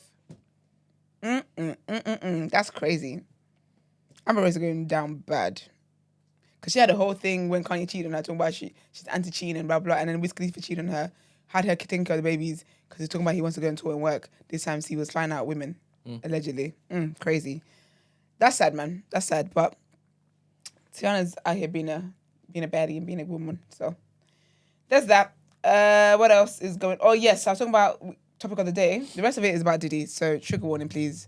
Because the man is a sicko. That's not alleged. He is a sicko. So basically, I was mentioning to, what's his name? I was about to say Kanye. What's his name? Diddy. Even Kanye said he don't mess with Diddy. Until Jake's in there. Anyway. Thank you. You know, I just assumed that said my nails were nice. But thanks, Danielle. I feel very grown with red nails. I feel just very, I've got my life together. It's just so great. So basically, Kim Porter, who has a child with, what's his name? Diddy. That's Quincy, the one I did not expect. It's an interesting conversation happening online, basically. People are basically cussing people that don't expect Diddy's kids to be there in court for him and saying you guys are being unrealistic. That's their dad. But I guess I just see things differently. Because if you think my mum was going down for some crazy, heinous crimes and I'm going to be in court for the papers to catch a picture of me, heck no. Depends if you believe it, though. But they know he did that. They know. They live in the same house as the 1,000 baby oils. They know. Yeah. And anyway, to be fair, one of his sons anyway has got a charge against him, a lawsuit from a woman talking about he essayed her and whatnot. So, do you know what I mean? I just didn't want Albie Shaw's kid to be there. I just didn't want Quincy. I didn't care about the other one. I just didn't want Quincy to be there. I'm just in my mind, he's a respectable young man. I don't care if that's... No. Anyway, but yeah. So anyways, so her friend released a book. Obviously, with all the things going on with Diddy, people are basically saying that they need to open up the files. They need to basically reopen her death and investigate that. Because obviously, there's people that believe the conspiracy that he may have, had something to do with her death and whatnot. And also, there's reports anyway that even when they were together, he was abusive towards her and stuff like that. So anyways, her friend has now released diaries. Basically, it's a 60-page book. It's called Kim's Lost Words. Smart. And it basically is claiming to be a collection of the diaries of Kim, basically. And she died of pneumonia in 2018. And her friends have lately leaked it. And basically it talks about the colourful love life from the 1990s through Porter's final year, including alleged philandering with both, as in Diddy's alleged philandering with both male and female top musicians and rappers, and debauchery. Orgies at his home, and that she took part in and whatnot. It's funny though, because the book was published on the 6th of September. So obviously I haven't heard anything about the book until obviously now it's relevant. And yeah, they're basically saying that in the book, it basically recounts it recounts her discovering and making copies of tapes that Diddy made of himself having sex with young boys. I guess maybe she needed ammunition to whatever. So copies of him having sex with young boys, he was managing. It's crazy. Including an alleged tape involving an 18-year-old pop star who went on to be a household name. It's crazy. In the memoir, it says that the final entry in the memoir talks about her falling ill and dramatically texting her friends, "He got me," and then calling 911. And then obviously after that, she died. Yeah, because there's also been things about like she knows that she knew that he was following her, he was watching her. I mean, Gene Deal said that as well, that he used to that she allegedly knew that he was following her and watching her and like had CCTV in the house and just kept his tabs on her to ensure that she never spoke out or anything like that. Yeah, man, it's crazy. So it's crazy. We'll see what it is that happens. The book is obviously going to be sold and whatnot. I think the book is actually public. I think people can buy it actually. But it's sad, man. It's sad. There's a lot that's been going on, obviously with Diddy and stuff. But I'll be sure, he don't need an excuse, child, to defend his love. And he defended her and he spoke out about it. He posted that post about the book. And he says, "Is the math finally mathing?" So he's Quincy's dad. And he says, 2009 through 2018, Yo said, "I'll be sure," has lost his effing mind and told me to go and sit down when he stated this verbatim over and over again on the KP's murder. So he's been consistent saying that she was murdered, that she never died. Like naturally, basically. He's always said that for years. He says he was ignored by law enforcement and clowned when he shared what Kim Porter told him out of desperation and warned him to watch his back as well. Remember he had that accident? So he also alleges that he know who did that to him. Says bad things, Yo said, "Please somebody get out some medical help. He's lost his mind." So basically he feels justified in all the things that's been released in the book and stuff. Also, even with Diddy's stuff, so even with his court documents and stuff like that, there's text now that's been released of some text messages from women, some of the female victims had sent to him. And one of them says, "I turn my head for a second and you get effed up and you drag me down the hall by my hair." Another one says, "I have bleeding cuts." Another one says, "You hit me in the head 2 good times." Another one says, "When you get effed up the wrong way, you always want to show me that you have the power and you knock me around. I'm not a rag doll, I'm someone's child." And then also, 3 days after Cassie sued him, there was a woman who texts him saying, "I feel like I'm reading my own sexual trauma. It makes me sick how 3 solid pages, word for word, is exactly my experiences and my anguish." Very, very sad, man. It's crazy. It's just very, very sad. But someone that doesn't think it's so sad, well, he thinks it's sad, but for wrong reasons. And I just think the day that Boozy has to agree with you is a day of hell. It's a day that I just feel that's the worst person to have on your side in anything. I don't even want to hear him say Black Lives Matter because it make me question, am I on the right side of things? I just don't want to hear, no. Anyway, he decided to tweet. And I like when people tweet dumb shit. I hope the FBI, people, it's so funny because when he tweeted that, people at the FBI, look at the tweet. Here's what he said, and they rightfully did at the FBI. He says, right, hear this. His tweet was so mad, yeah, that, what's it called? Readers have had, when on Twitter, on X, when it shows the context. Notes. Yeah, they've had to do that because, sir, you're a damn fool, clearly. Anyway, he tweeted saying, "I feel," and I hate it's all caps, "I feel" is anything in small. I don't know what the wordplay on that. I don't know what the Shakespearean is going on there. But everything else is all caps. Except when he hashtags hell nah and I disagree. Let me take you there. He says, I feel Diddy in jail for basically doing what every other famous entertainer has done. Flew, and he puts in quotes. This is someone who writes, honey. Okay, he says, flew bitches out for some threesomes. He's just freakier. We actually go call women prostitutes who fly in, like, oh, he's speaking in his slang. So he says we're actually gonna call women prostitutes who fly in willingly to be with their partners for sex. If that's the case, if you've been flued out, what's killing me is that he's adding emojis in this thing. This is a serious conversation. He's adding emojis in there.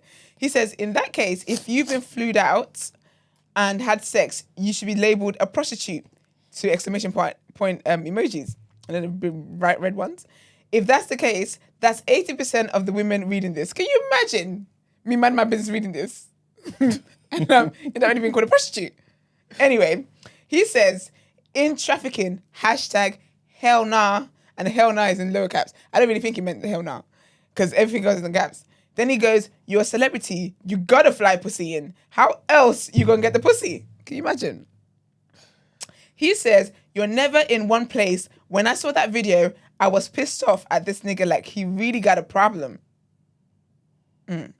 But facing life in prison, and he puts it in quotes, life, not in I-N, N. So you got to say it. Life in prison. You got to say it quickly so it makes sense. For doing basically what so many other entertainer has done, hashtag I disagree. All right. Well. Boosie? Well. He disagrees. And then the community have added under his tweet,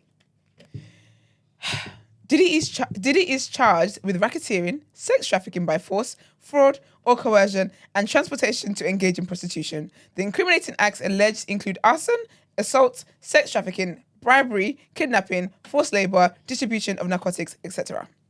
Talking about he did what every other entertainer does. Are you an egg? Where's the brain cells in there? Booty bandit. Anyway, so Diddy's got one supporter, if nobody else, because you know what's his name. When Diddy got arrested, 50 Cent posted a picture with Drew Barrymore.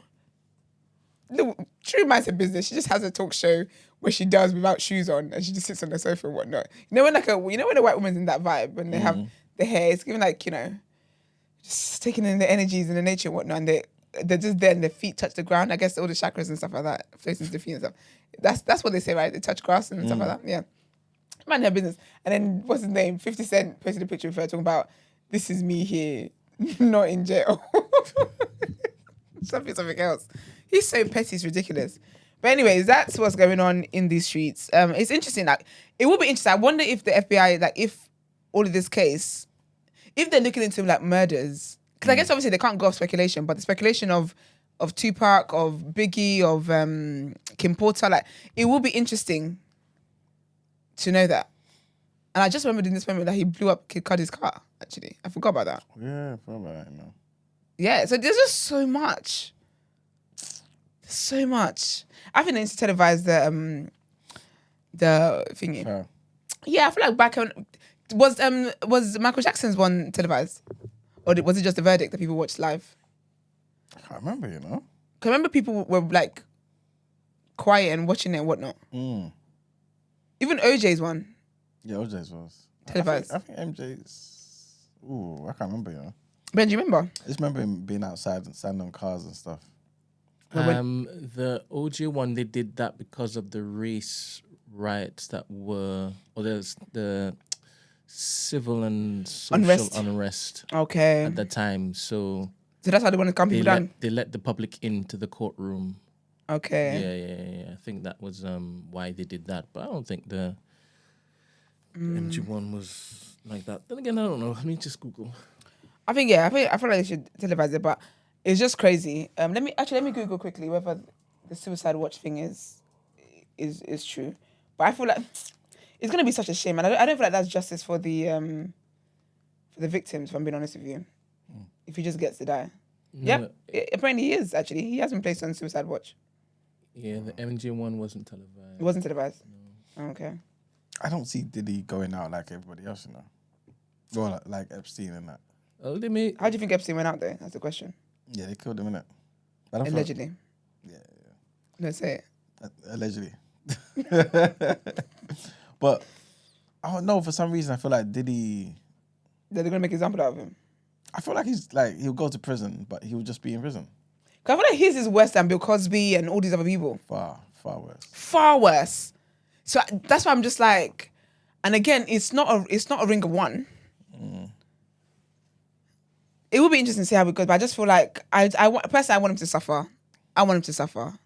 Like I don't know if that's going to do anything for the victim. I just feel like he deserves to like suffer and just get off his high horse, his narcissistic, egotistical high horse, and actually feel pain. That he's inflicted worse than he's inflicted on people. Like no, it's mad. But anyway, yeah, apparently, so yeah, while he's awaiting trial, I wonder when the trial date is actually. Let's see if that's out now.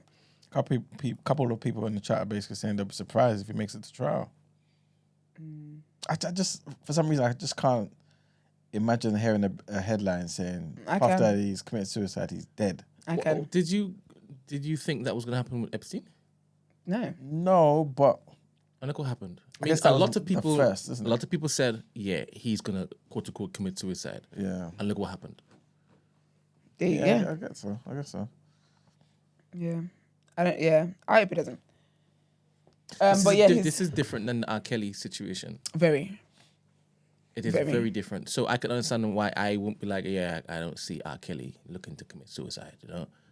Yeah, R. Kelly just in there singing. This one, I don't know. This one is just too... It's too sick. Do you get what I mean? Like, it's just so twisted. And it's too, like... It's too many things. It's too many elements. It's too many parts. Like, for every single thing that you've ever touched to be part of a federal case. Do you get what I mean? Like, I feel like with, like, R. Kelly and them, like... I don't know. Actually, no, let me never talk about it. But with him, it's like, it's a federal case. Like, this is a big, big deal. Stacey said there's no such thing as a trial not happening. So even when he dies. Yeah, she's saying this is the feds that will somehow, I guess, put something in place to make sure the trial happens. I guess that's what I think she's saying. Well, his next conference anyway is on Tuesday. So I guess we'll find out maybe on Wednesday what the outcome is and stuff. But I find it to be a quick. My thing is, you've been gathering all this evidence. I feel like he should have had a next day trial. They don't do that in the court. What are you doing over there, Brent? But I think they're still building the case, though. Who? They can't be still building a case after you arrested him. My man, you built it. Yeah, that's true.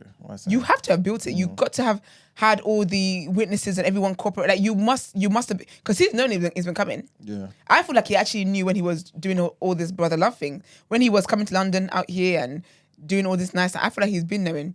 Stacey says the feds don't pursue without hard in caps evidence. Yeah, that's true. So I don't think it needs to be a thing where we need to wait for a trial date to flip in February. Get it done now. Before he gets a chance to bribe anybody else, before he gets a chance to do anything else, get it done now. Crazy, man. Crazy. But love and light to anyone who is triggered by these conversations. Please get the help that you need. And also stay off social media. There's a lot of conversations happening on social media. So if you need to take some time out, absolutely put your mental health and your emotional health first and foremost. But yeah, man, that's it for me. Let's get into sis. What would you do?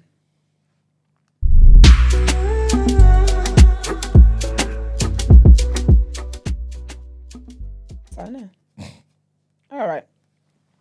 The first one is from a person who is age 36. So let's bear this in mind. There's only one sis in here and two bros. So let's do it.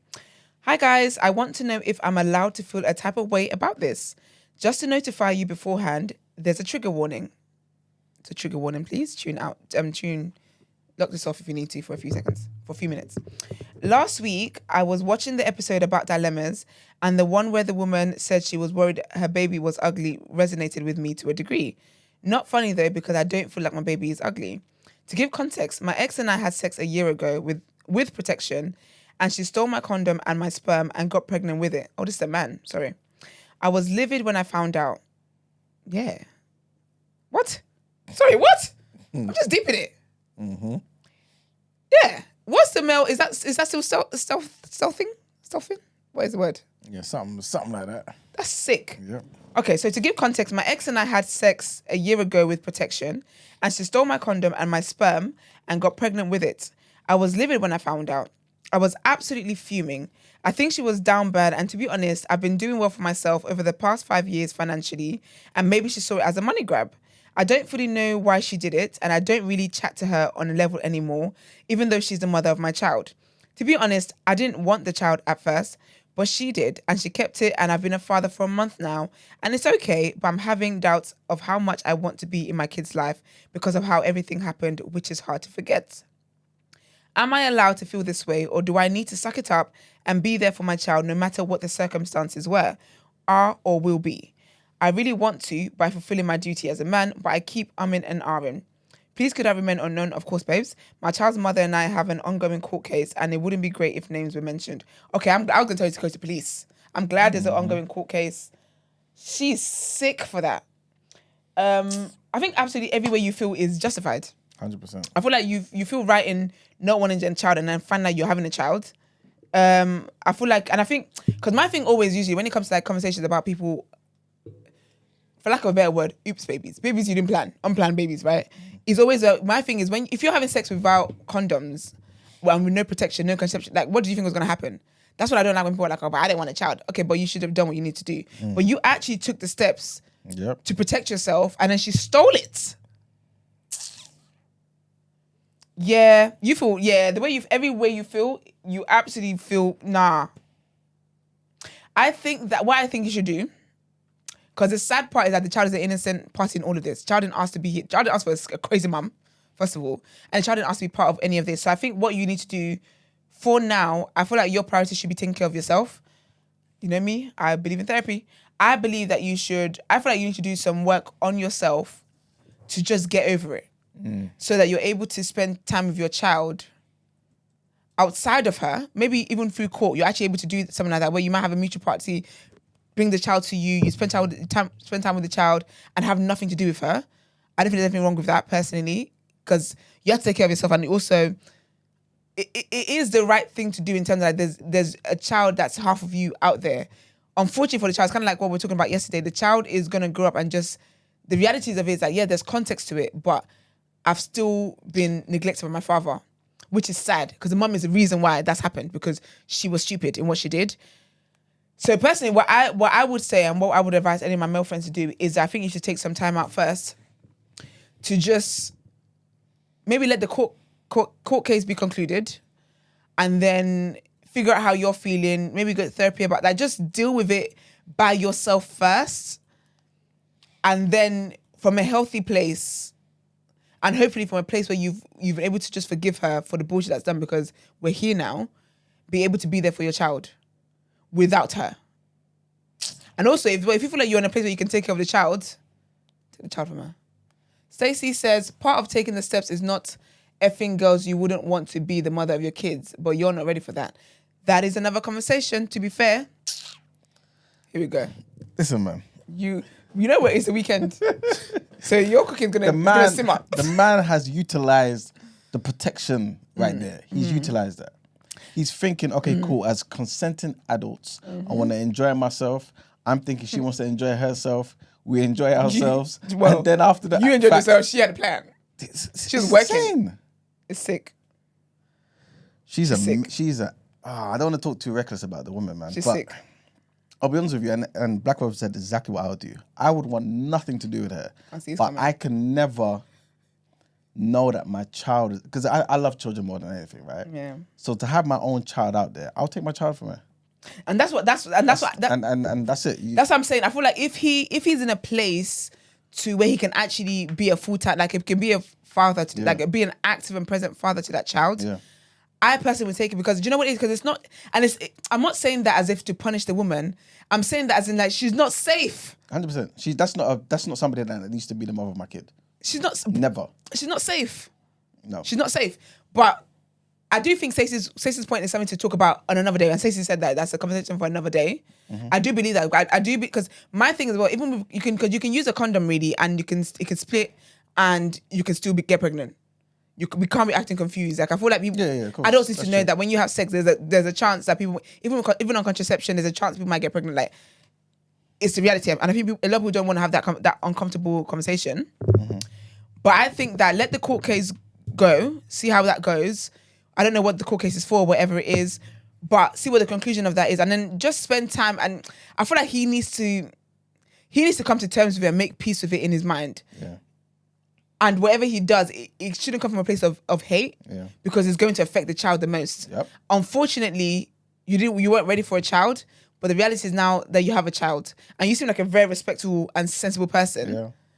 So I would say that, and I feel like I think the fact that you've even written about it, I don't think you'd be comfortable knowing that you have a child there and being an absent father. It doesn't seem like it's in your nature to do that. Exactly. So you have to take care of yourself to a point where you're able to then be able to be there for your child. Whether that's when the child is 2, wherever the case, obviously don't wait till the child is 18. It's late.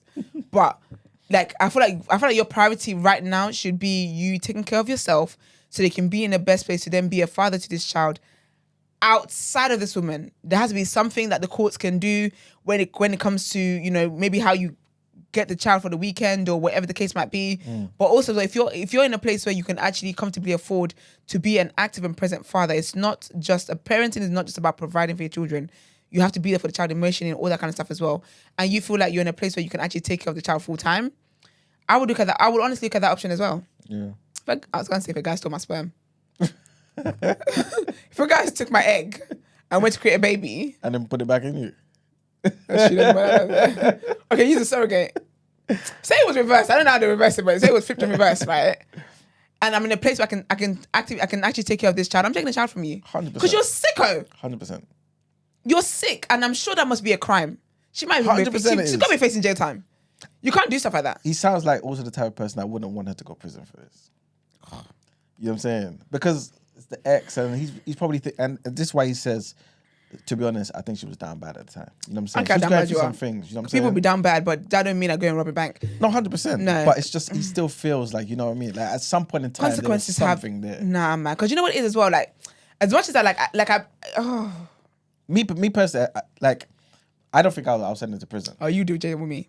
You will do jail with me. I'll take the kid. 100%. You will do jail with me. If I'm in a position, but the only reason why I may not send you to jail is if I'm not in a position to take care of the child. Okay. But if I'm in a position to take care of that child, you will do some months. I hear it. Actions have consequences. Yeah. And you cannot do that. And furthermore, anyway, this is the equivalent of stealth. Is this stealthing? Yeah, it's just something. It's rape, basically. It's in that category. There you go. Thank you very much, Roddy Rebel. Yeah. Great name. He's right. Rodri Rebel. So I can't see far. But yeah, it basically is the same thing. You can't do that. That's why Drake used to pour hot sauce in his thingy. Yeah. His condoms and stuff. But you just don't think you can't do jail time. No. And you're not doing community service picking up litter. No. You cannot do things like that. You just cannot do things like that. Sad. You can't do things like that. I'm very sorry that you're having to deal with such a crazy person. That's mad. I feel bad for that kid. Yeah, man. Because what is the state of her mental health? So when she's going through something that's down bad again, what's she going to do next? This is it. Life happens. People are down bad sometimes. Yep. Brent, you have any thoughts on this? Yes. Retweet. It's definitely rape. And she should be imprisoned. Bro. Don't care how give the child to the grandma much or something. sentiment you have for her, Emmanuel. Yeah. Sorry. Because she would have that same gumption and gall to... For me, innit? 100%, mate. For real, what am I thinking about? For what? What do you say? Sorry. It was the other way around. Yes, I'll be locked that's what I'm saying. But that's what I'm saying, though. And I feel like that's sometimes as well. That's why sometimes some female criminals can do things and get away with it because you don't start a business. Me. And she will lie. You see that jail in the courts and accuse you of all sorts. Mm-hmm. God forbid. Because they know how the court system works. How can you prove this? Yeah, for real. Nah, man, send that. How can you prove this? That's true. Who inseminated her with the... What did she do? She got one of them techie basters and did the thingy up there. Yeah, he doesn't know. He's just assuming this is how it works. No, actually, it's turkey bases, you know. Huh? I've had turkey bases when it comes to inseminating and stuff like that. Is that your thing? Yeah. You want to make it up? pump it up. No, I didn't know Drop that it you've in. actually watched this procedure. Nah, I've not watched the procedure. Wow, that's imagine crazy. it. Why I would you know go that this is what verse? the maniacs do. You know what I'm saying? I think I watched it in what's it called in Jane the Virgin. There you go, man. Imagine that she went in for a gynecology test, and then she got inseminated because the doctor was on drugs and got the records wrong. Sorry. Insane. How does he know she did this? He did what? How Took a piss out. how does he know the condom just didn't work? Why is he so Now, why is he sure? going with this verse? Yeah, Because when he took it off, he was like this. Okay, there's no leakage. Oh, is that what it is? Because it's what you normally does, right? What? That's what he normally does. Is that what you normally do? That's what he normally does. He said that. I mean, the man's an intelligent man. The man is financially doing well. I think so it's crazy obviously that he's smart, right? I think it's crazy that Margs hasn't been here and we've been our craziest. Sweet. We can't tell him. God damn it. They will tell him though. They can't. Now that someone's gonna clip this up and send it to him. They can't. It's a lie. It's AI. Marx is AI. Oh man. That's crazy, But yeah, that's true. Actually, that's the point. How is he so certain and sure? Because again, you can. Because I heard that it's not just the main cum that can get a person pregnant. Yeah, for real. Pre-cum can. If it's strong. So That's there's that. Maybe so hopefully. Pre-cum can. Yeah. So That's a t-shirt. no, Yeah, it's but not. that's if he was You dare put me exposed. in that shape with that. Pre-cum can. Sounds like something, what's his name? Trump will say. 100%. Hashtag. He's too smart for that. Of course. That's crazy, man. That's sad. I'm sorry. But yeah. I hope you are certain, made us cuss this woman. But I hope you're certain that for sure. For some reason, I feel like she might confess it to him. Yeah, she sounds Because like the he's type. talking so Like certain. he's very so sure. Yeah. And he's talking like, okay, she was down bad. Like, it's almost like she's maybe apologized. But and sometimes wants men things think to you're work. down bad. They think because they're not together anymore, they're down bad. Okay. Cute. So Jeremy, did she? Unless she confessed to him, Yeah. how can he be so sure? Because that's actually a point. That test, isn't it? It's not a test. No? That test. There's a woman from Basketball Wives, Jackie Christie, from years ago.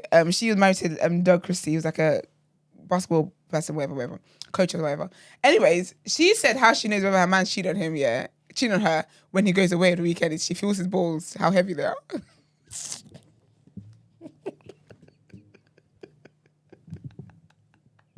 This is insane, man. She said when he comes back home, she feels the weight of his balls. And then if it's like a bit too light, she's like, what have you been doing? If it's not, then she's like, okay, did you? All right, so just to read the part again. To give context, my ex and I had sex a year ago with protection, and she stole my condom and my sperm and got pregnant with it. I was livid when I found out. I was absolutely fuming. I think she was down bad. And to be honest, I've been doing well for myself over the past 5 years financially, and maybe she saw it as a money grab. I don't fully know why she did it, and I don't really chat to her on a level anymore, even though she's the mother of my child. To be honest, I didn't want the child at first, but she did, and she kept it, and I've been a father for a month now. So I'm not seeing how she told him. Doesn't say here that she told him. But then when he says, I found out though. Yeah. Yeah, well, however he found out, he found out. I'm just saying. I just wanted to know how he found out. Because he's Actually, not, let us know, please. I'm very intrigued. yeah, How let did us you know. find out? Write in, please. Please let us know he's that. not said anything like, and I really suspect that she did this, or I think she did this. He sounds super certain. But I wouldn't have her roaming around the place, to be honest. She needs to be locked up. Because what's next? No, you're right, man. What is next? And if it is that you can do that to bring a child about, how are you looking after my What do you do to keep son or daughter? Bro. What else in that particular head of yours? Boy. That's mad. Anyway, next one. Please let us know, though, for real, like how you found out. If you're watching live, you can send that quickly before I finish the segment. All right, next one. The person's age 29 says, hi guys, I'm a big watcher of the show whilst I work from home. Need your advice on this one. My girlfriend told me before we became official she had been sexually assaulted in the past. Damn, it's tricky one up and down this joint. Okay, my girlfriend told me before we became official. She had been sexually assaulted in the past, so having sex is something she doesn't want to do for the foreseeable future. Her ex broke up with her after a year as he couldn't go any longer with no sex. I understood her reasons and respect it. However, after 5 months together, I am struggling. We used to kiss and hold hands, but have not done either in a long time now. I am now craving physical interaction. When I brought it to her attention, she got emotional and took it as I am trying to break up, which is understandable given her past experience with her ex-boyfriend, so nothing much has changed. And I think she's okay with the way things are, but I am not. I now believe that when we used to hold hands and kiss earlier in the relationship, she was doing so to keep me entertained, as when I asked her, she said it's not something she enjoys. She told me she does not like people touching her. I assume it's linked to her past trauma. Aside from the lack of physical interaction, I like her a lot, but can't say I am in love, which feels crazy as I am in a relationship with her. I think I need to experience some level of physical interaction to access the emotion of love towards her, which I really want to. For context, we both live with parents, so whenever we meet up, it's in public. So to be fair, I can understand why there has been low physical interaction. I suggested staying over at hotels for staycations, but she does not seem interested. I also booked us a trip away to Berlin, and she told me she wouldn't be able to come as she will be working, but I personally believe she just does not want to come, as she could easily book time off, or worst case, call in sick on the day, considering I have already paid for the flight and hotel, meaning I am now going alone. Well, who asked you to book it? At the same time, sorry, that was my commentary. At the same time, she has expressed she really wants kids one day, and so do I. I am hanging on to the hope that she will gradually change with time, as regardless of whether she is with me or if we break up because of this. It is a hurdle she will have to overcome at some point in order to have a child with her partner. I am now starting to wonder whether it is worthwhile carrying on as is, or confronting her and finding a way that we can slowly progress to becoming physically intimate. Truthfully, I really want to try my best before exploring the idea of breaking up, but I am getting the urge to cheat due to the lack of physical stimulation at the moment. There ain't no... Leave that woman alone. Leave her alone. Leave her alone. Why did you go with that verse? I don't know why you went with that. Like, this was all great until you went to the end and say you wanted to cheat. But this is why I say leave her. First of all, it sounds as though you booked the trip without telling her that you booked the trip. If she doesn't want to stay over with you in the same country, why would you have ever thought that she would want to go away in a more intimate setting? So it sounds like you booked the trip without... You better call one of your friends, a boy or something. I don't know, make a boys trip or something. There's that. Or just have a solo trip. You know, I'm pro solo trips. I think that you should break up with her because this is work she has to do for herself. There's nothing you're going to be able to do to get her trauma to be less traumatic for her. Like, SA is a very, very deep thing that does not leave the people that are affected by it, sadly. And it's a personal journey that they have to take to get to that point of healing, especially when it's a point where it affects their daily life, as in like their relationships. So yes, it's sad that when you wanted to have a conversation with her, she felt like you're going to break up with her. But the reality is that you're going to have to break up with her, because if you want physical intimacy, and she's not in a place where she can give that to you, it's not fair to both of you, in that it's not fair for you to try and see what can happen over time, because that then puts like this undue pressure on her to try and get over this thing quicker than her body and her mind and stuff is ready to actually get emotions that is to get through it. So it's not fair on that point for her to feel pressure of, okay, if I don't do this, I might lose him. And that's just a can of worms as well. It's a whole thing, because then it's a whole thing. Also, it's not fair for you to be with somebody if physical intimacy is part of something that you want in a relationship and you're not able to get it and the person not able to give it to you. It's not fair for you to deprive yourself of that. So what you got to think about is, are you willing to, do you like her enough? Because you say you're not in love with her. I don't think that you necessarily have to have sex with someone to be in love with them. I think that if you think that if you think that you have to have sex with somebody or be physically intimate with somebody to unlock that love level, that's lust sometimes. It's never love. But anyways, I think that you should just break up with her. No, before that, sorry. I think that you should think about whether this relationship is worth waiting however long it's going to take for her to get through this. And the thing with trauma, when it comes to SA and stuff like that, there's no telling when that could be. That could be in 2 months' time. That can be in 2 years' time. That can be in 5 years' time. That can be in 10 years' time. If she's comfortable not having sex and not being physically intimate because of what's happened to her, what's so traumatic for her, that you're gonna be the one that's feeling it. You're gonna be the one that's feeling the lack of physical intimacy because she's cool and she's fine. So I think I honestly, I think the best thing is just to leave her, as in just to break up with her and just let her go on and deal with what she needs to deal with by herself, and just get the healing and go to therapy and deal with it that the way she wants to. But if you do feel like it's a relationship that you do want to stay in, then have a conversation with her about like what it looks like with her being able to heal. You got to pick your words carefully. Don't say get over, but be able to heal from this trauma. So speak to her about, I don't know if she's in therapy, she's ever done therapy, but speak to her about that. But it's a deep thing, man. Being someone that's been, sexually, it's a deep thing. It's a very, very deep thing. It's a deep thing. And I think once you get to, if you're now at the point of a relationship where you're now going to do something, I don't know if you're typically a cheat, but I'm going to assume I'm just going to go off the vibe that you're not. And it's getting to a point where you're now going to do something that's out of character for you. It's time to go. It's like I feel like you can love her and you can be a friend to her from afar if she needs that. But realistically, I don't think it's gonna work. And yes, she wants kids, but I feel like that's something that she wants, but it's not something that she's thought about how she's gonna cross that hurdle. And I just don't think she's ready. I don't know when that situation happened to her, or whatever, or how. Like you can't force somebody to be ready to get over something that they're not ready, that they're not in a place to get over yet or get through yet. So I think the best solution is just to break up with her and move on, man. Regardless of the tears or whatever, it's gonna hurt, but that's the reality of what she's facing because she's not ready to do that. So, yeah, man, that's all I have for you. It's sad, man. I think Esther pretty much said everything the best way possible, man. Yeah.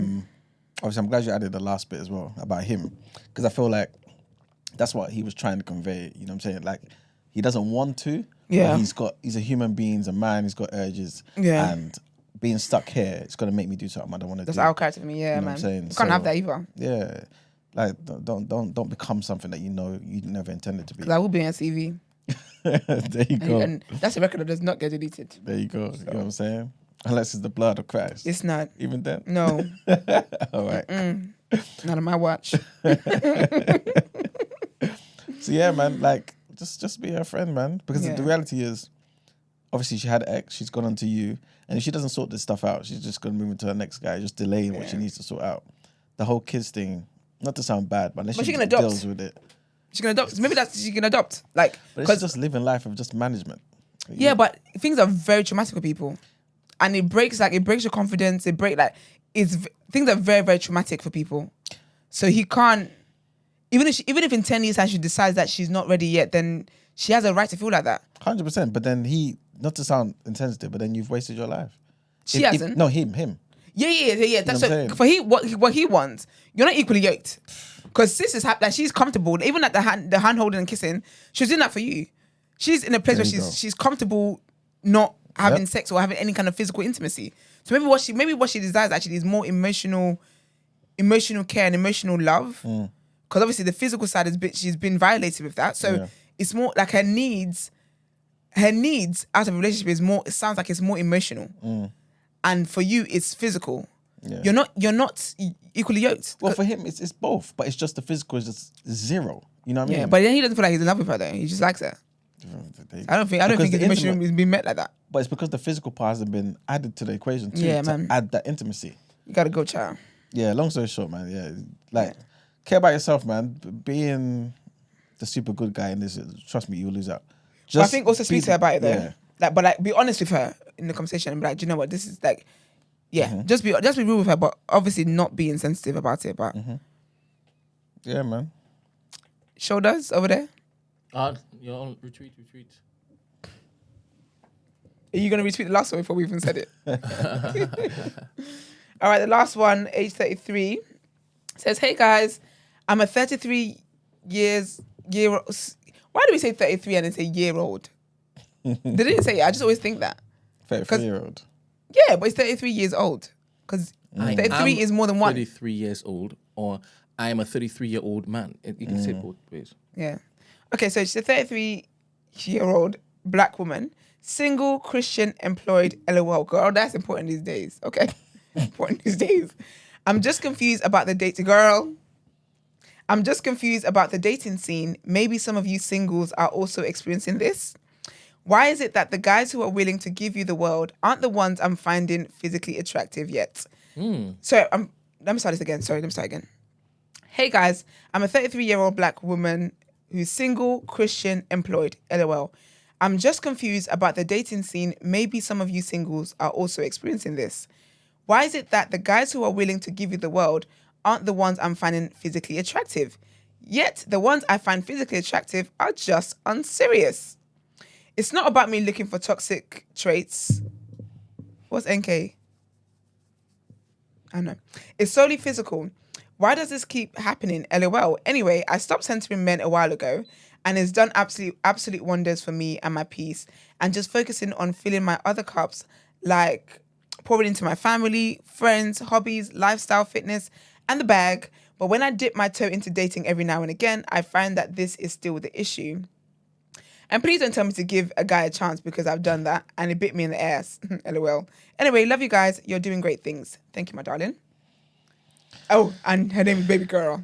I know that's right. Well. You ain't giving us much room, innit? You know what? I'm not even trying to be shady here. Go on. You think it's her? No, I'm not. I'm just going to say the whole black woman effect that you lot was talking about yesterday. It's real. Affect the next man. Create the man you want. No, anyways for white guys. Oh, is it? Yeah. What type of superpower is that? It shouldn't be. It's limiting the powers of a black woman, Esther. You can fix a white man, but not a black man. You don't think I've had a hard enough week? You can fix a white man, and we've seen how they ride horses. Vegan. Ride horses. We've seen. And you're able to basically pull that white man out of the trenches and deliver him. Listen, let me clarify what I said. I'm not a black man. I'm not in the mood, Brent. Before I have to message Jamie if you had for tips. Listen, yeah. I've seen that TikTok with white men. Maybe it works. Maybe it probably works with black. I don't know anymore. I don't know. Okay. I think that sometimes we think our type. Obviously, it's tricky now. When people talk about like physical attraction, okay, sometimes I think you just go change your type. I think that sometimes when you look, because when you obviously, understandably, when you meet somebody, the first thing you see is how they look and whatever else. But I put it to you, there are men that at first might not have been my scope. Yeah. But when I got to know them, became my scope. That's what I'm saying. As in they're more attractive. Yes. If you're going to use the word attraction, I'm going to use the word attraction. If you say looks, that's a different thing. Attraction is different for me. So I feel like sometimes go for the person that's not your typical type.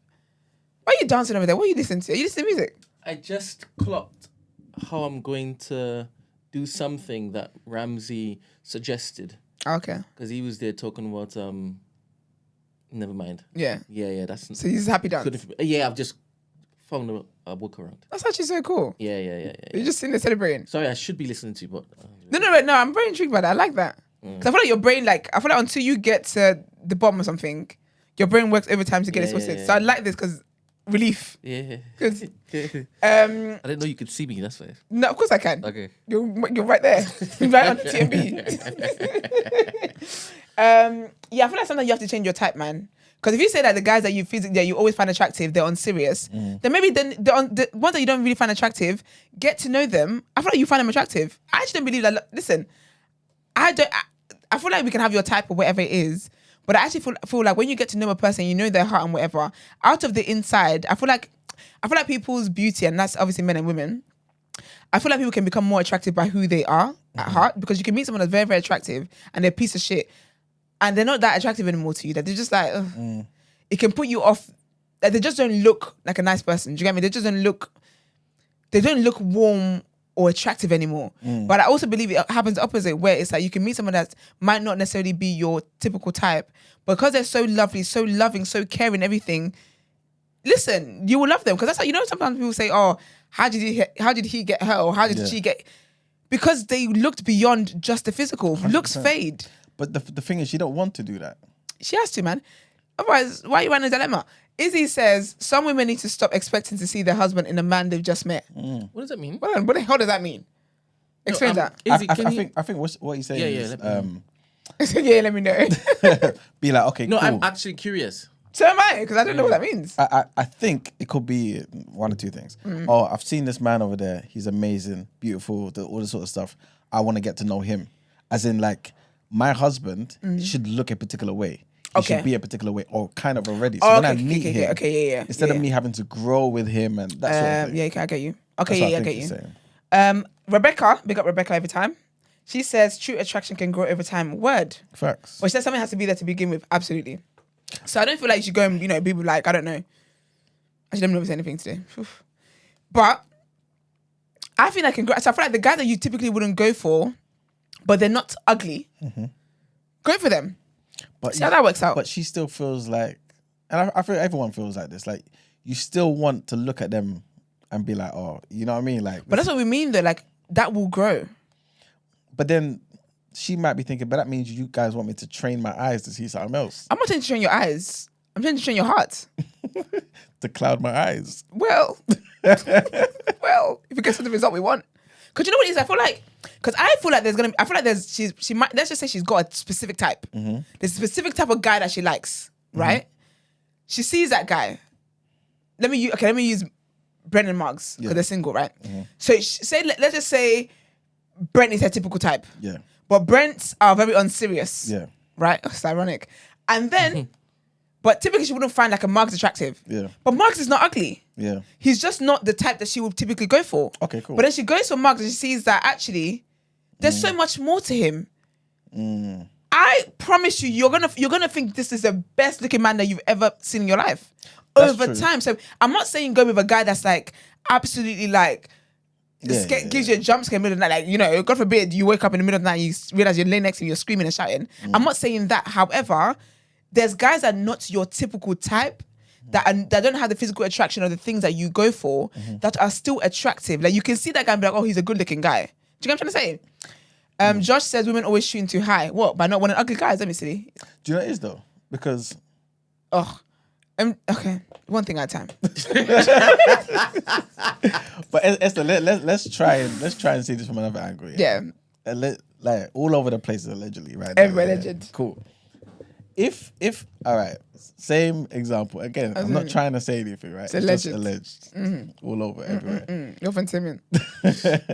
So you just said Brent is good looking guy, but he's not serious to this individual. Yeah. Not the one who's called in or just somebody, an individual. The reality is sometimes Brent is serious. Listen about you. You know what I'm saying? Yeah, and that's fair. So, and it's usually somebody that's in the caliber of Brent that he wants to be serious with. You know what I'm saying? That's fair. And the others, it's like, cool. Yeah. I'm making my way to the serious person. Along the way, I'm just making stops. You know what I'm saying? Yeah. You know what's coming to my mind? Do you remember that Afrobeat song from Ghana? It said, you better check your weight. Is this something you have to apologize for on Monday? No. Okay. I have apologies, bro. There's one too many has happened today. No, so basically, essentially, the song is like, I'm not gonna do it or whatever, but the way it is, it's like find your balance in it. Find your equal. Do you know what I'm trying to say? This is, of course, not saying anything about anybody about anything. Of course. But that's why I think that sometimes you have to open your eyes and just explore something else. Because the reality might be that she actually, because it can go both ways. It could be a thing where maybe that Brents don't think that, maybe Brent wants Naomi Campbell. No, that's the wrong person. She's on the love flack at the moment. Who we use? Tracy Ellis Ross. Maybe Brent wants Tracy Ellis Ross. Maybe he thinks that he deserves Rihanna. Let's say Rihanna. Maybe Brent thinks he deserves Rihanna. However, let's just say the person that's approached Brent, that thinks Brent is unserious, is a Amber Rose.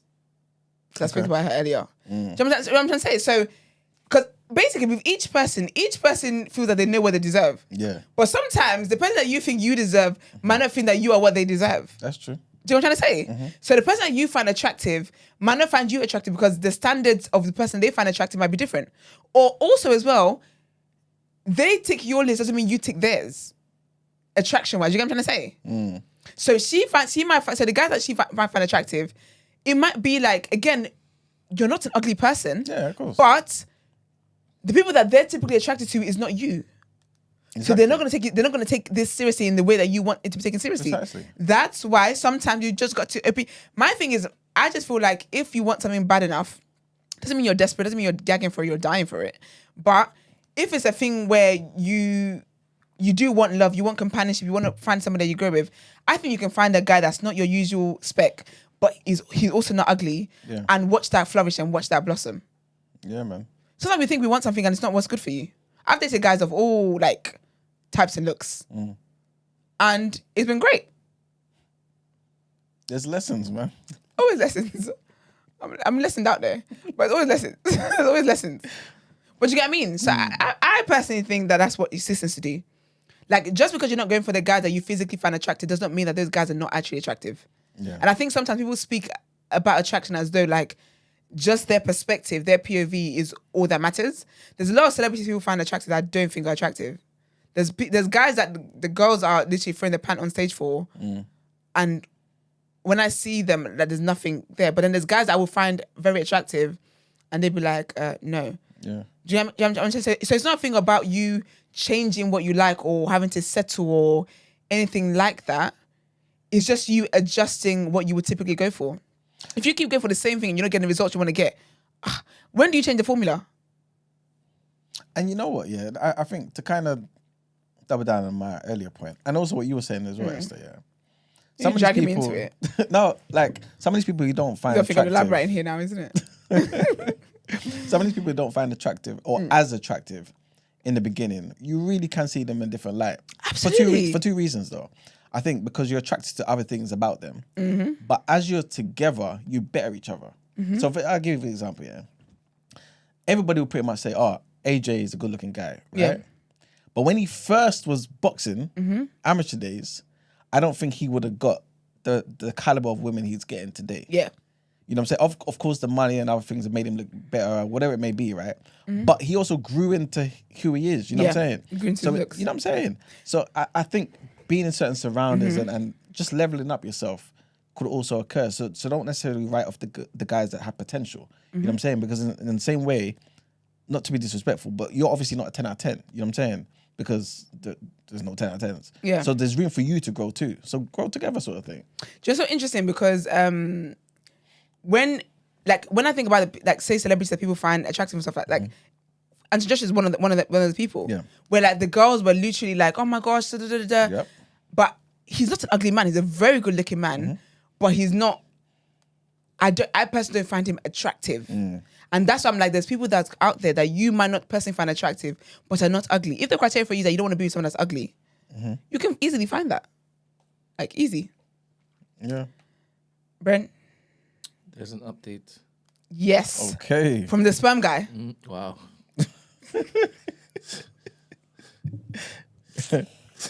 I'm going to have a word with myself over the weekend. You know that just came out anyway. Stacey, whilst you're getting that, Ben, Stacey, let me just say to this. Stacey, you have to understand it's not just a woman's problem. It's just men just don't tell you about it. So about what? She said, man, that's women's problems, always looking for potential. Men Stacey. be doing the same thing. We just don't tell you. We men present as the potented. And then all of a sudden now, they can't keep up the act. Now everyone's looking at you like, oh, you're looking for potential. No, he showed me that he was that. He showed me, he flipped the script on me. Now I look like a thief. And now I look like the person that's out here building a man. But when I came here, he said he was built. Stay woke, sisters. Stay woke. Anyway, so good luck, girl. But yeah, onto condom talk. Is it in the doc? Examination. Oh, it's in the doc? Yeah. Oh, my bad. I thought you were going to read it. What is that? Oh, there it is. Oh, crap. Okay, so we've got an update. I like people that update very. Thank you very much for that. Good man. Very good man. I like stuff like that. So he says, she was my girlfriend at the time. Okay. She was my girlfriend at the time we slept together. I proposed to her. So you got to ask for context. But keep reading that stuff. She was my girl, because to be fair, I actually reacted in the moment. She was my girlfriend at the time we slept together. I proposed to her and she said no. And I asked why. And she said she felt guilty that she had been keeping this secret away from me. And she admitted it. I assumed she had a guilty conscience. I broke up with her immediately after that. I feel so bad that I don't want anything to do with our child. I just think if there was no consent on the other side, I would be in jail genuinely. Facts. True. All right, calm down. Regarding what punishment she would get depends on our ongoing case, which I don't want to get too lippy about. This is a good man. Do you know what? Fair, you know. Fair. So I guess he does know, Brent. He answered that question. I told you. She actually confessed it. He sounded too certain. He knew. Yeah, but people sound certain about things all the time, man. Elements sound certain to me. Anyway. I feel for him, man. Yeah, that's deep. That's deep. But then I'm like, so did do you he still want to marry her? Did he ask for her hand in marriage Before. Yeah, or after. You know what I'm saying? Ooh. No, it had to be an after, because obviously she confessed about something she'd been hiding. So she's pregnant now. But maybe he's thought, you know what? Let me make an honest woman. This woman. Let's start a family sort of thing. And maybe, then she's like, and then she said, actually, let me tell you how I got a baby. Precisely. That's what happened. That's an honest woman, though. Call blimey. That's an honest woman, though. At least she wants to. No, but to be fair. He looked at me. Brent. No, it's how Emmanuel said, call blimey. I didn't know that. Yeah. This dynamic is in a number on him. I never heard him say that. Yeah, I was like, Emmanuel was like, what, is this what you're going with? That she's honest? Oh, no, that was, he said to call blimey before. I added that because after he said that, he realized what I said. Fair. No, fair. She's honest. But she is, though. No. She's honest at that moment in time. Because she could have lied. But she's a maniac. No, but she is. Oh, she's a Looney Tune. Definitely. Yeah, 100%. However, she's honest in that she actually could have just trapped him and said nothing. I mean, she trapped him. But yes, you're right. No, but if your dick was in somebody, he's not trapped. You trapped yourself. But it was protected. It was You covered. trapped your dick in there. It was wrapped. You know what I'm saying? Yeah, that doesn't give you results that people think it gives them. But it would have if she didn't go and empty the container. Maybe. There's people that have been born out of anyway. Yeah, so because you know what it is, yeah. Something in my spirit is telling me, say, I don't know which spirit it is. Let me say and let's see how it lands, right? You know how sometimes when men cheat and they confess about it and they want brownie points because they confessed about it. You see what I'm saying with this? I still think she's crazy for what she did. Yeah. But I think that maybe you could tell us quickly. If you proposed to her when you found out she was pregnant, to be fair, then you didn't really want to marry her. Actually, if you only proposed because she was pregnant, that's a sorry ring. No, thank you. Not necessarily. It's more so like, okay, cool. You know what? We may get there. Remember, this was his girlfriend anyway. It wasn't an ex. Actually. We may get there. Why waste time? Let's Why just should do you do that? this. Why don't you just ask to have a baby? Oh, it's like you can't let the devil in. He makes a home. I'll be She mine. messed up everything because the guy may have proposed. He might have wanted a kid though. Yeah. Why did she do that? Yeah, you messed up. So Also, question. yeah. Let's just say the lady sent in a dilemma and told us what she did and asked us what she should do, whether she should tell him or not. What would our advice be? Tell him. I would say tell him. I know why you would say tell him. Because he wants everything blown up. No, but I would say tell him because I don't believe in kids being abandoned. I don't believe in kids not having both their parents when their both parents are alive and well. Abandoned? No, but remember, if she didn't. No, but like tell not him- abandoned, but like no, but the kid's gonna see as I've been abandoned. No, I'm looking at the kids. no. Because if she didn't tell him, then he wouldn't be none the wiser. It would just be a normal family. Yes. Oh, I thought you Yeah. meant like her telling him that she's pregnant and stuff like that. Oh, you mean her telling him how she made the baby? Yes. Yeah. Go on. You see that You smile? don't see. Hey, you see? don't see a damn thing. What do you see? Gotcha. Women. Look straight to the camera, get anybody else. Women. First of all, you two mukmuks. I got Gotcha. okay, no, I didn't. I was gonna lie there. Anyways. Hey, they'll kill you. First of all, I don't like this. First of all, I think it's out of order that you've just made an assumption and you're running with it. And you're both just ad-libbing each other back to back. I don't like this. All this time you're buying for yourself. No. I would say be honest about it. I would say be honest about it. If I'm telling you, I would say be honest about it. Because for me, it's the act. Like, I feel like I would say the same thing I've said to anyone else who's wanting to be honest about something they've done in a dilemma, where it's like, don't go and just dump that on the person. Yeah. However, this act is so it's so crazy. You have to tell him. So I would always say you have to tell him. Because again, I can't help but think about what the reverse would be. So yeah. Like he said, and to be fair to him, Baby, you clip that part too. Let me see. And a long week. he probably knows that, you know what, fine, like if I did this, she would probably But he said that thing. Yeah, exactly. Nah, man. She has to go.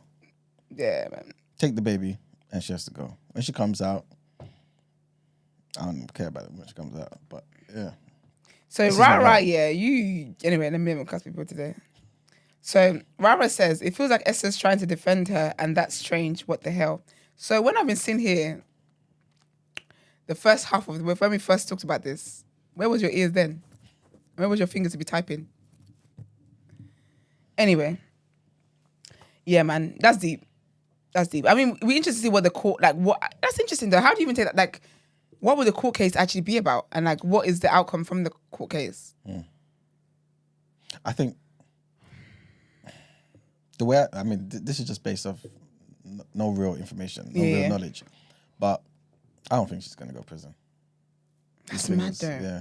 Unless maybe he's like, I'm scarred. I will take the baby, but I'm scarred and I can't have her around. But he doesn't sound like he wants her to go to prison anyway. Though. Yeah, that's what I'm saying. I don't think he does. Because we're one that wants women to go. You think I'm writing into TDA?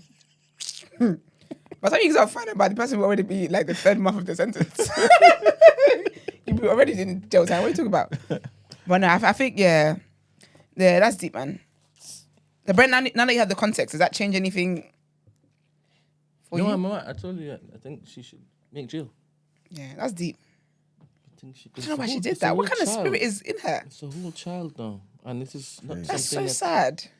He was wearing a condom because they agreed that not yet, right? Exactly. Yeah. That's deep though. That poor child just coming to a situation that's just stupid because your mum's an egg. Now, why would you do that?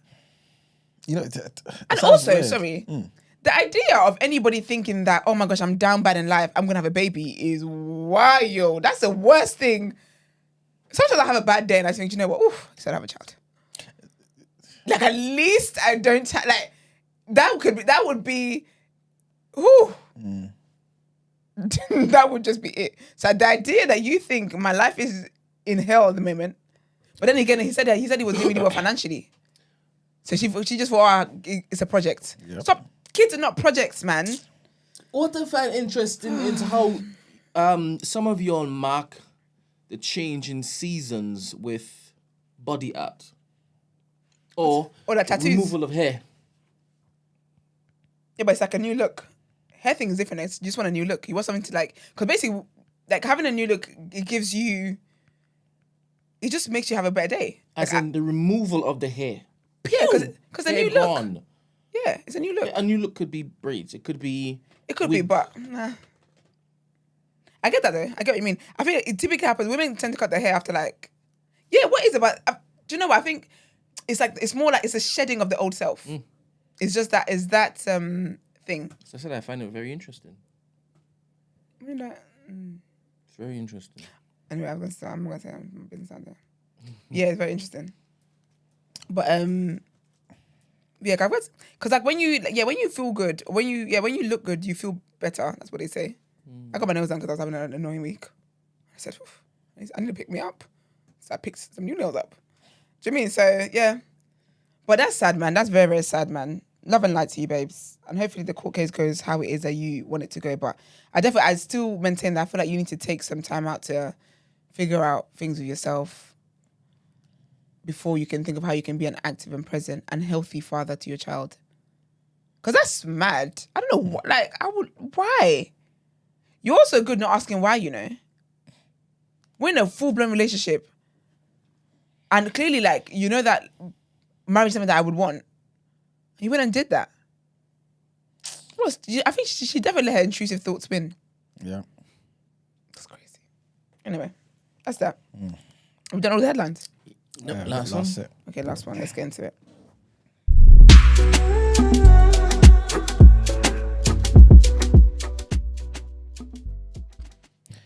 All right, people. So the FAA, which is the Federal Aviation Administration, they're investigating a Delta Airlines flight after pressurization issues caused some passengers to say that they suffered ruptured eardrums and nosebleeds and forced the plane to turn around.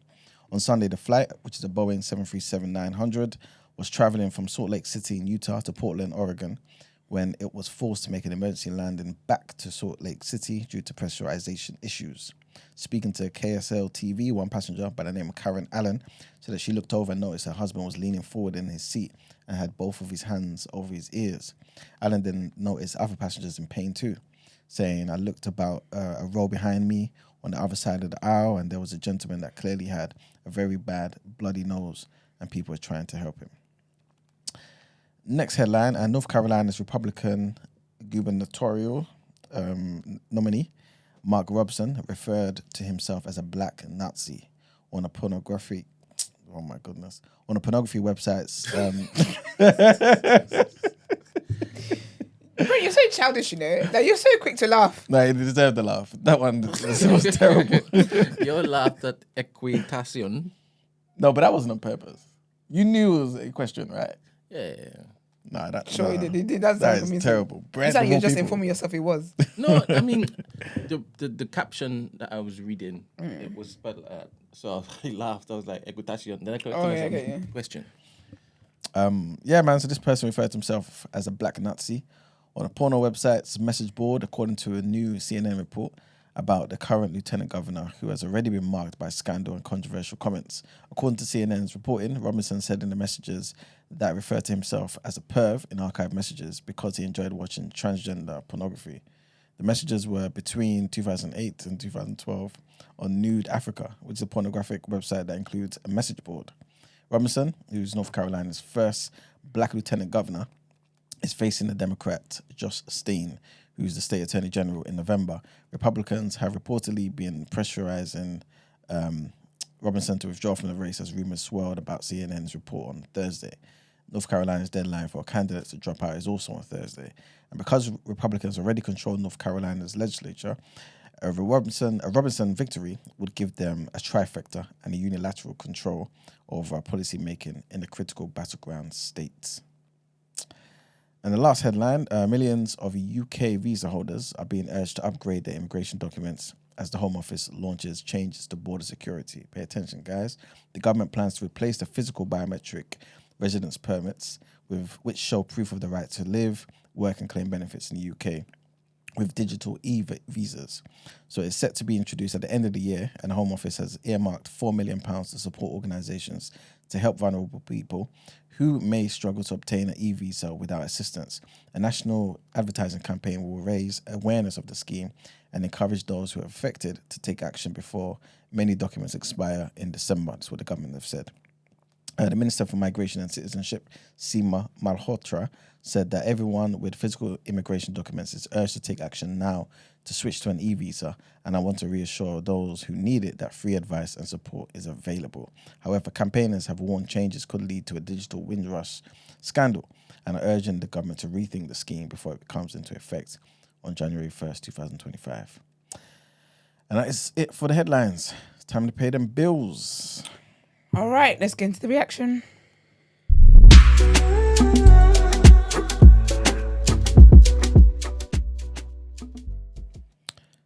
All right, people. So there were some games yesterday. Benfica beat a team that has like two vowels in their entire name. 2-1. Bayer Leverkusen beat Feyenoord 4-0. Arsenal drew with Atalanta 0-0. Atletico Madrid beat RB Leipzig 2-1. Brest beat Sturm Graz 2-1. And Monaco beat Barcelona 2-1 as well. But the main thing I know everyone wants to talk about pretty much is the AJ fight. AJ versus Daniel Dubois. are fighting tomorrow. So they held a press conference in London ahead of their highly anticipated heavyweight fight. Dubois expressed frustration and refused to engage with Joshua, while Joshua remained focused and respectful. The press conference was held at the historic Guildhall, with Joshua aiming to join boxing legends as a three-time champion. I think there's only a few people who've done that, actually. Obviously, in heavyweights, Lennox Lewis is one of them. And Joshua, who lost his belts to Usyk, is motivated to reclaim the world title after 4 dominant wins. There was some news before about Don Charles. Don Charles is like the head coach of Daniel Dubois. And there was some news yesterday going around that how he might have been sacked or he's left or all sorts of stuff. Long story short, he's come out. I believe he spoke to, what's his name, Spencer Oliver, who works for BBC Sport, saying, listen, I'm just ill. And I just don't want my illness to spread onto Daniel during these last few days, innit? I want him to be in tip-top shape, ready for the fight, and I will be there in his corner. So there's nothing to worry about. There's no conspiracies, nothing. And yeah, man. Brent, what's your thoughts, man? I think AJ is gonna take this. I don't. It shouldn't be a problem. It should be absolutely a walk in the park. Why that easy to you? Because he is just a better fighter. Yeah, he is the better fighter. He's got more experience. But yeah, man. To be fair, I think AJ's gonna win as well. But it's gonna be tough though. I think potentially it could be tough because Dubois is durable. He's got a crazy jab, and yeah, it's gonna be interesting. Is Dubois undefeated? No, he's lost 2 fights. Who did he lose? So he lost to Joe Joyce and he lost to Usyk. Usyk makes sense. Yeah. Did Anthony ever fight Joe Joyce? No. Oh. Would he beat him? Yeah, he'll beat Joyce. Easily. Yeah. But yet Joe Joyce beat Dubois. Yeah, and the thing is, funny enough, that I think I told the story before. That was the day when I never bet against Joe Joyce again because I said Dubois is going to kill this guy, 100%. And first, I think Joyce stopped him in round 8, but the first few rounds, whatever, Dubois is doing what I'm expecting him to do because Joe Joyce can't move his head. The guy just boxes. He's so slow. He just does this sort of thing, doesn't move his head. He was just getting hit crazy, but Joyce is very durable. And so when he was landing them jabs on Dubois, was it his right eye, his left eye? After a while, man, he broke his orbital socket bone. And Dubois quit, man. That was the first time he quit. Oh, that's when it is he put his foot on? Yeah, he took the knee. Yeah, he said, I can't do this and no then more. people ridiculed him for doing that. Yep. And what's funny is... You even did, right? 100%. And what's funny is Dubois was ridiculing... Apparently, yeah. He was ridiculing Joe Joyce's mum. His mum is blind in one eye. And apparently, I think it was the same eye that his eye got finished. Wow. Yeah, okay. man. So Joyce dealt with him. And I said, you know what? After this, I'm not dying this guy. And I was right. Because the next fight, I think it was the next fight, he went on to beat Parker. And again, on paper, Parker should beat Joe Joyce. But Joe Joyce beat him. But it's only recently, last year or two, when he fought Zhilei Zhang, where it's like you can tell Joe Joyce is done now. He's done. Even Chisora beat him the other day as well. But anyway, long story short, Dubois obviously then lost to Usyk after that. But since then, Dubois fought some serious guys, man. What's his name? Miller. He beat Miller, stopped Miller, I think in round 11 or something. And then he beat Hrgovic as well. And Hrgovic was a guy that most people was avoiding. You know what I'm saying? And he beat both of them. He stopped both of them. So he's learned certain tricks, I think, to make a fight very rough. You know what I'm saying, for his opponent. And so I think it's gonna be a tough fight, man. How old is he? I think he's 26. He's 26. Yeah. So AJ is quite a bit old. I think AJ is like what, 33 now, maybe? Something like that. But I still feel like this is the best AJ though. I feel like he's as strong as he ever was, but his IQ has improved. His IQ is up there. So I feel like AJ should win the fight anyway. But I feel like there may be some tough moments for him. Because Dubois is a big puncher, man. A big puncher. But yeah, it's gonna be a good fight, man. I think this is one of the biggest fights in British boxing history as well. The fights, the seats got sold out. It's gonna be at Wembley, and yeah, if AJ wins, he's gonna be the IBF champion again. It's gonna be 3-time world champion, and who knows? People are saying, well, thinking potentially, if Fury was to beat Usyk in a rematch, then obviously Fury would have the other 3 belts, and then potentially it could be a fight with AJ to unify again. To become undisputed. You know what I'm saying? So AJ may get that opportunity, but you know what I mean? But we'll see what happens. Just to mention some of the undercards, because the undercard is good as well. Tyler Denny versus Hamza Shiraz. They're fighting for the European middleweight title. Shiraz is, no respect to Tyler Denny, but Shiraz is in good form at the moment. He's a strong fighter. He's a very big middleweight, man. So he's got that advantage as well. Anthony Kakachi's fighting Josh Warrington. It says here it's for the IBF super featherweight title, but I understand that belt is actually not on the line. Josh Warrington, I think he's lost his last 2 fights. I think he's won like 1 fight in 5.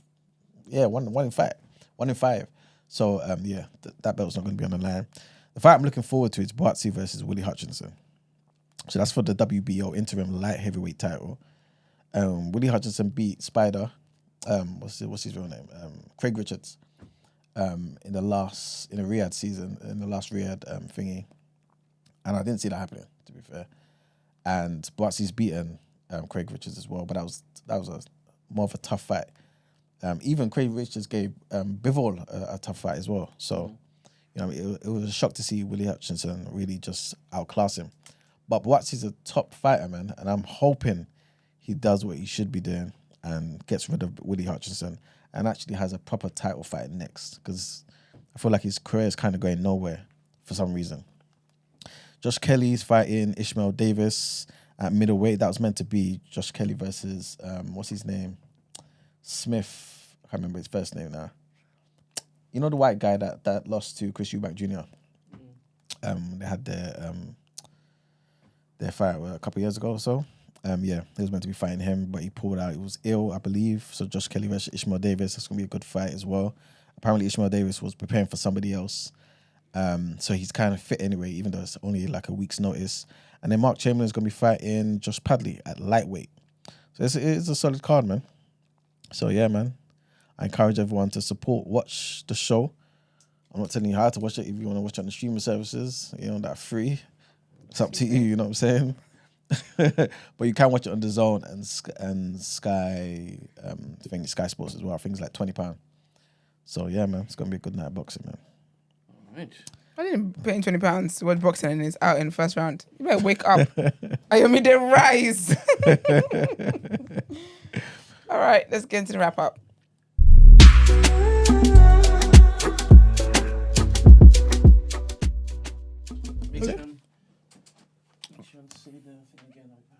Okay, just read my mind. All right, so as you guys know, we are every single month we have the New Black has a residency. That's what I was trying to find. The New Black has a residency in partnership with the Ned, and every single month we throw a party at the Ned. It's every last Friday of the month. This month's one is next week, Friday, and you guys are cordially invited. However, you got to RSVP. So if you have any interest in showing up, please RSVP. You can't see you.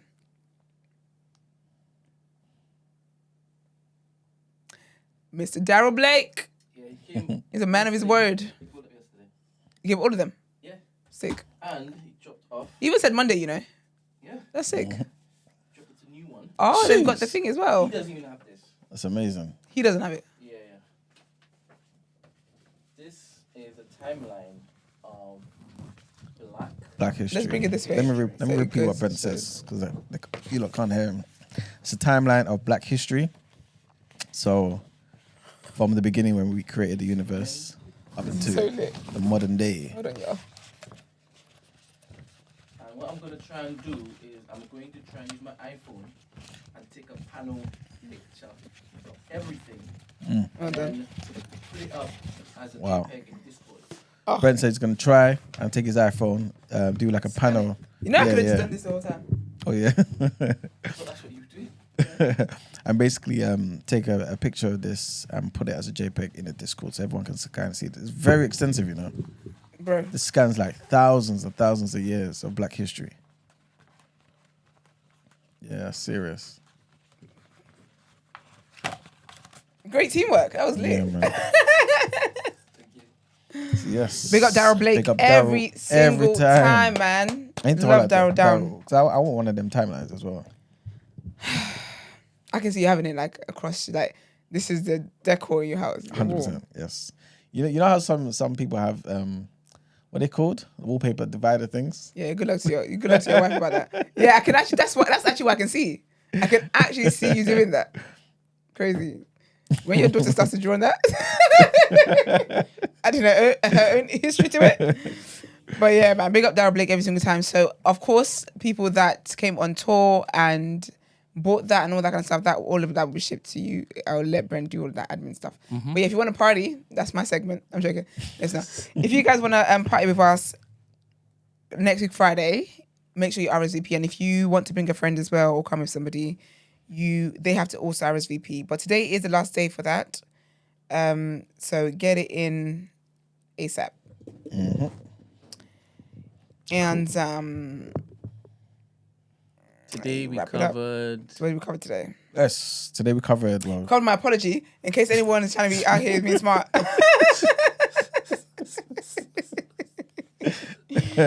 We covered my press statement this morning. So your Clippers. Yes, exactly. We also spoke about the Prime Minister saying that he's in complete control after we found out about Sue Gray being paid a hell of a lot of money.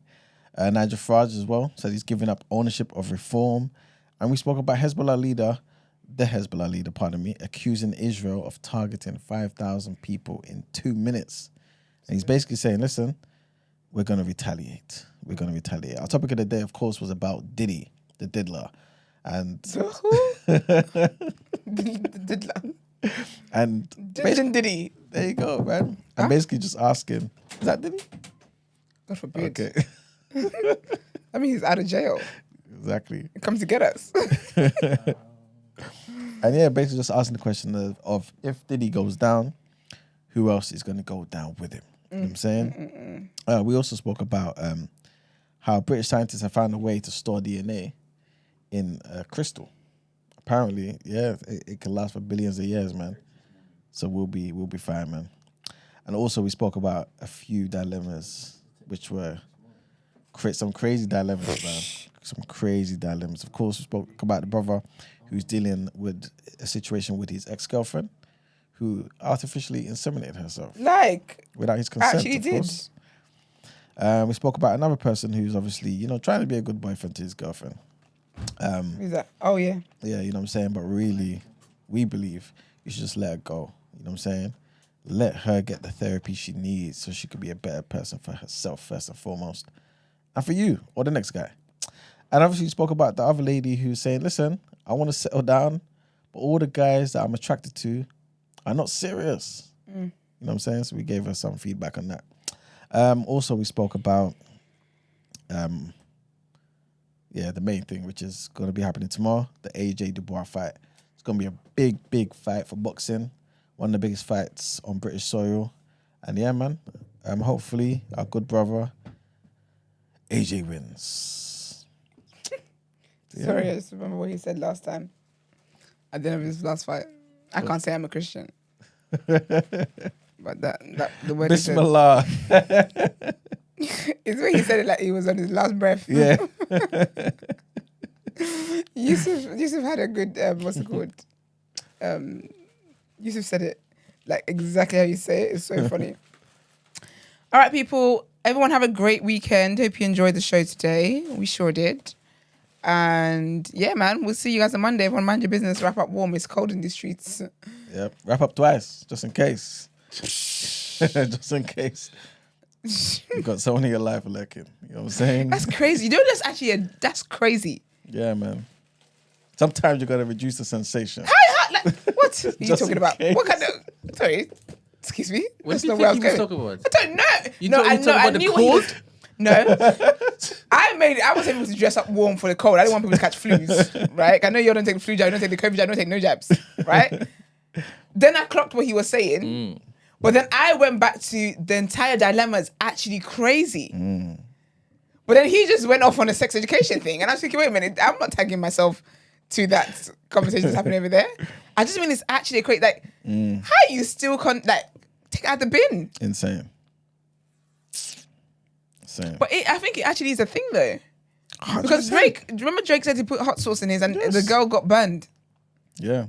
And she tried to sue him. and tried to sue him. Maniac. She win. She should be in prison. She know one, wouldn't she? No. You know America sometimes we'll be winning for stuff, man. Anyway. All the best all parties involved, man. Good luck, everybody.